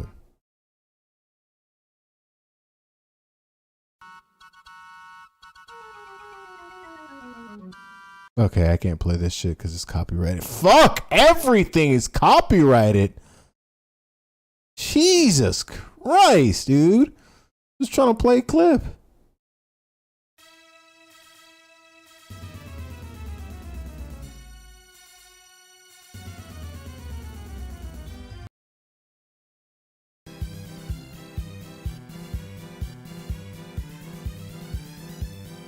Had Representative Boebert paid a restaurant staff properly and also paid unemployment premiums to the state of Colorado. Okay, that's all I'm going to play. I don't want to get copyrighted again. Jesus. Every fucking stream. From the state of Colorado, an investigation would never be necessary. Had Representative Boebert paid her restaurant staff properly and also paid the unemployment premiums to the state of Colorado, an investigation would have never been necessary. She could have got away with it too. It wasn't for her greedy little palms. As I reported last month, 5 former Shooter employees told me that Boebert did not pay them on time. Interesting. Several said that they were paid in cash without tax deductions. Don't complain about that. The fuck? That's like the yeah. That's the major snitch. Why would you be a major snitch? Why would you snitch on stuff like that? Jesus Christ, bruv. In April, I spoke with Scott McInnes, who represented Beaubert's district for the 1993 to 2005 and now serves as Melissa County Commissioner. At times, McInnes shrugged off the allegations that Beaubert had misused campaign funds. I remember when they made a big woohoo about the mileage she submitted for reimbursement or something. I just chuckled, he told me. Added that the district is so big that a representative could easily rack up thousands of miles driving to campaign events. Okay.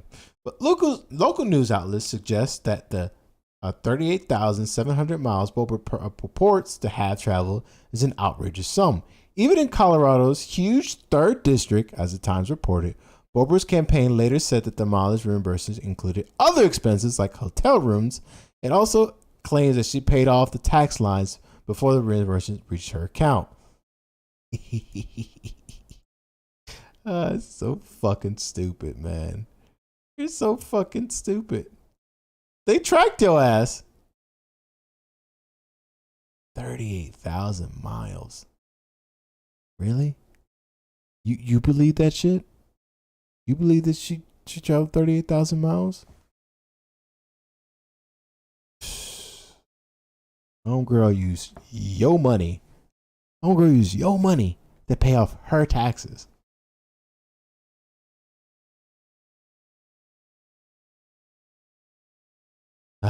Some of Beaubert's fellow Republicans have stepped into her defense.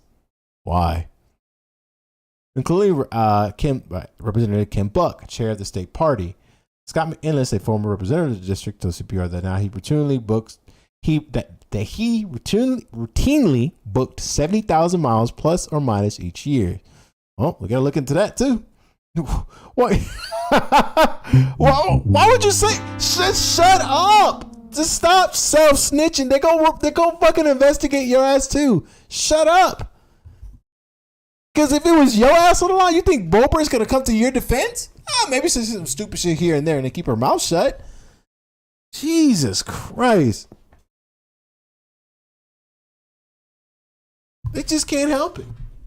Nationwide, at least 20 congressional campaigns appear to reimburse the candidates 10,000 or more in mileage expenses, according to primarily analysis of 3,000 campaigns conducted by the Center of Response Politics at the request of CPR News. The analysts track campaign miles. So what happens next? What happens next? This is the most important question. 2 groups are raising questions about Beaubert's mileage. A liberal watchdog group, Accountable U.S., has written the Office of Congressional Ethics to request a look into what they call exorbitant and questionable travel expenses. The Pueblo-based rural Colorado United, a political action community that opposes Beaubert, also plans on sending letters to this week asking the OCE and the Federal Elections Commissions to look into the mileage, as well as their actions around January 6th U.S. Capitol riot. They want her ass locked up. Is that going to happen? I'm leaning towards more of nope. That's not going to happen. But I'll be surprised. This is one thing I would love to be proved wrong. To see one of these motherfuckers locked up. But, oof, that can of worms. We're trying to see if there was any correlation between Beaubert and using those funds for taxes that she owed for her business. All you had to do was pay your fucking employees. That's all you had to do. That's all you had to do. It's so simple. But did you do it? Nope.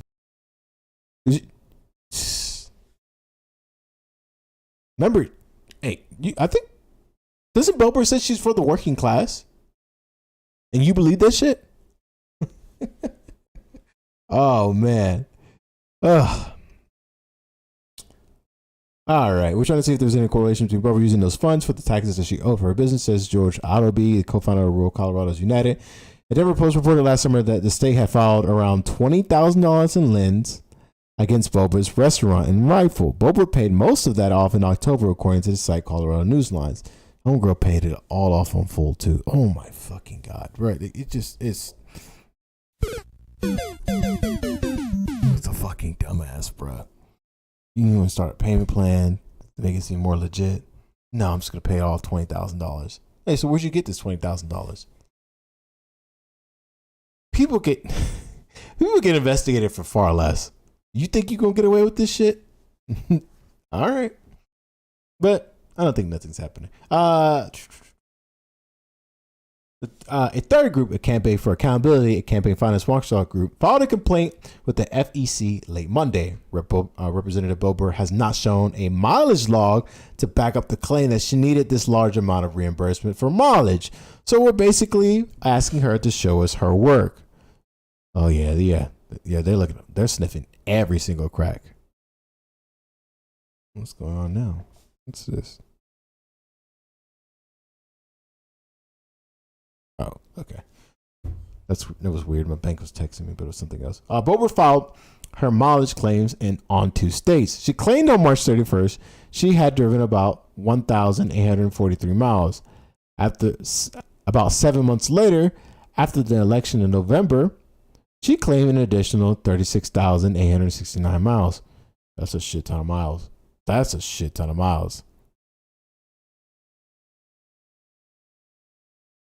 Payne and the campaign legal center said that unusual expenses can trigger the Federal Elections Commission to conduct an audit or review, but it would be highly unlikely for them to do that simply because of mileage situation. That would probably need to be more.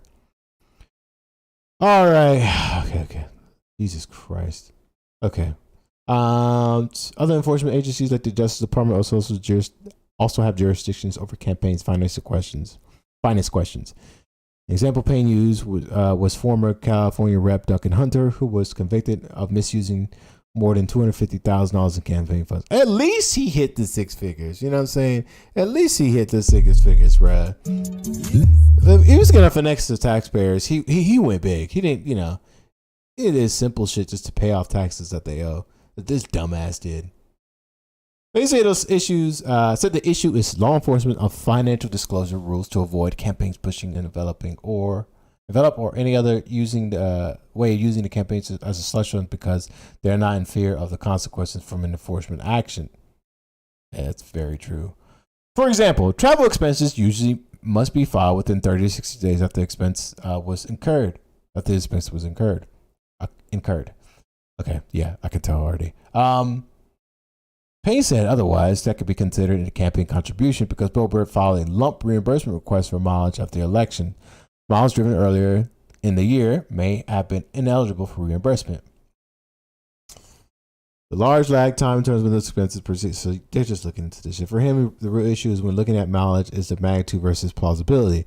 It's one thing if you report, $92 of travel expenses versus $99,000 of travel expenses. He said, how many miles are we talking about here?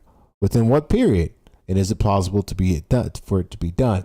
If it's plausible and a bona fide campaign travel, a candidate can be reversed, Toner said. Filings are submitted under penalty of perjury, he added. I'm more inclined to think that she did it. But who knows? And if they do find her guilty of it, there's nothing we're going to do about it. There's nothing you can do about it. You can sit here, bitch, moan, and complain. But guess what? Nothing's going to be done. And this is one thing I hate. I would love to be proven wrong. Rosen did a good article. Basically, the Supreme Court is allowing border patrol agents or border agents to unconstitutionally enter a person's home without warrant or arrest and assault them. So we're going to save that up for next time and owns the full filing and report. Read that. Sorry about that. It's about that time, guys. It's about that time. Let's see. So yeah, it's just something different. Look, here, I try not to, how do I say this?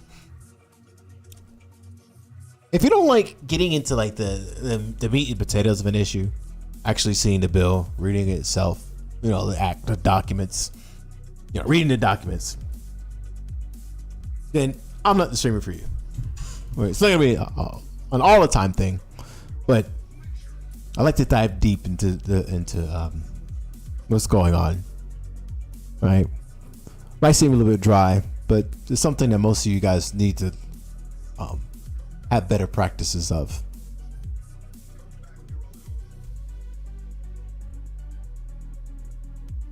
She should have drank the gas. That's hilarious. Vehicle extended warranty.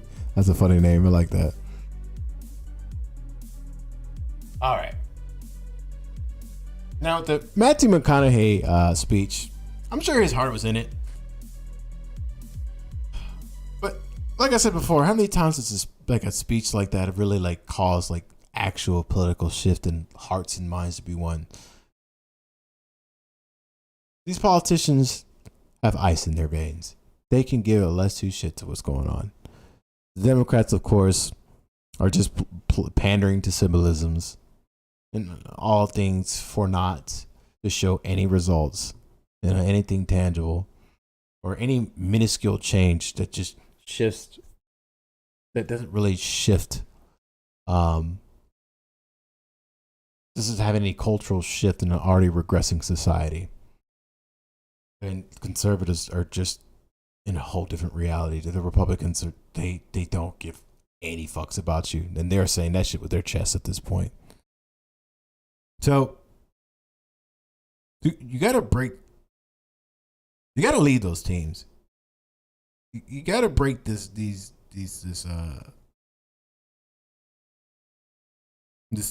cultural divide, right?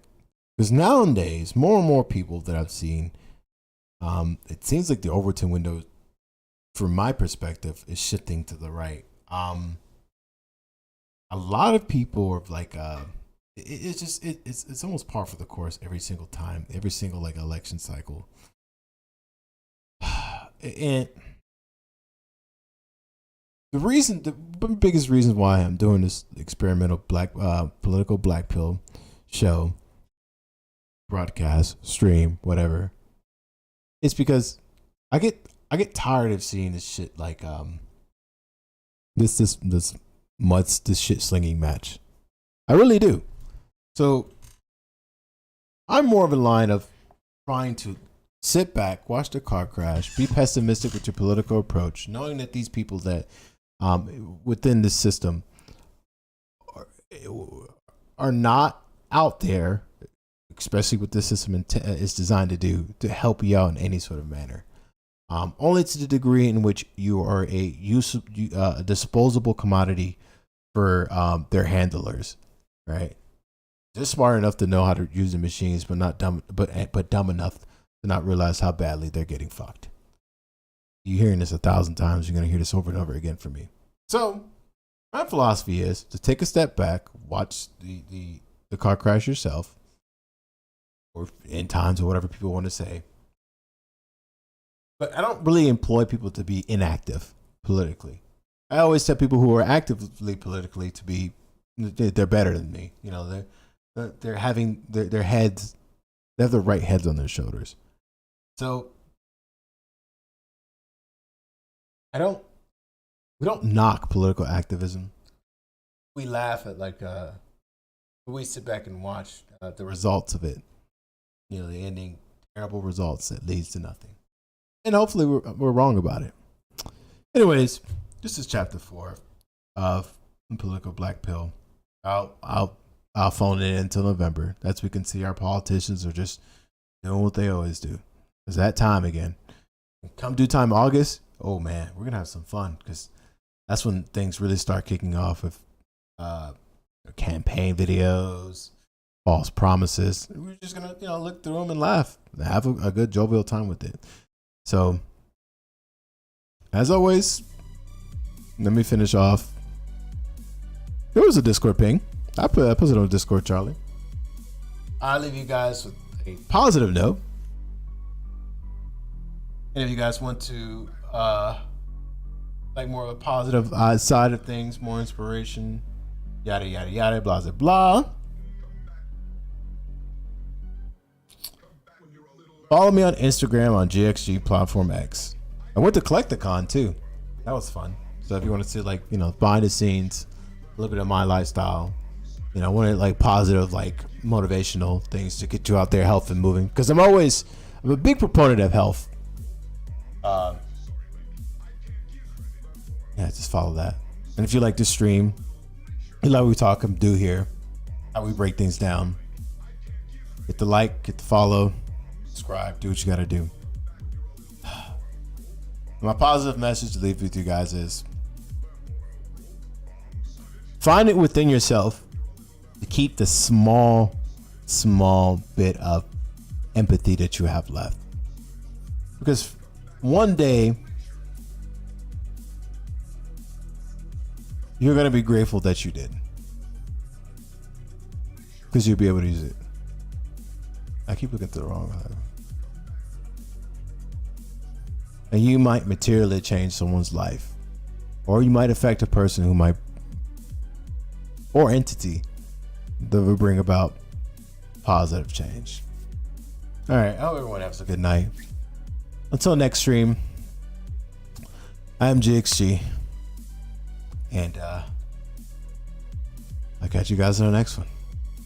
Thanks for tuning in.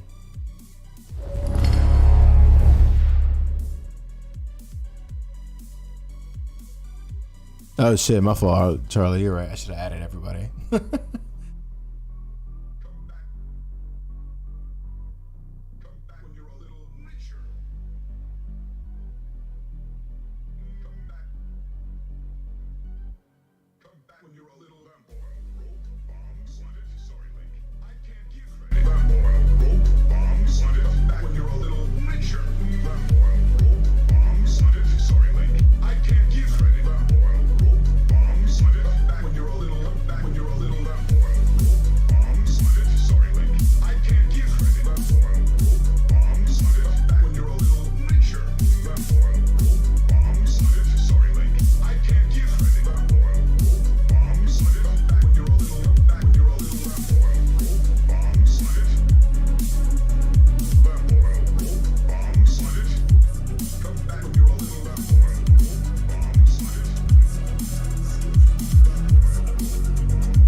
May Allah awaken the people and help them to see the evil doings of Israel.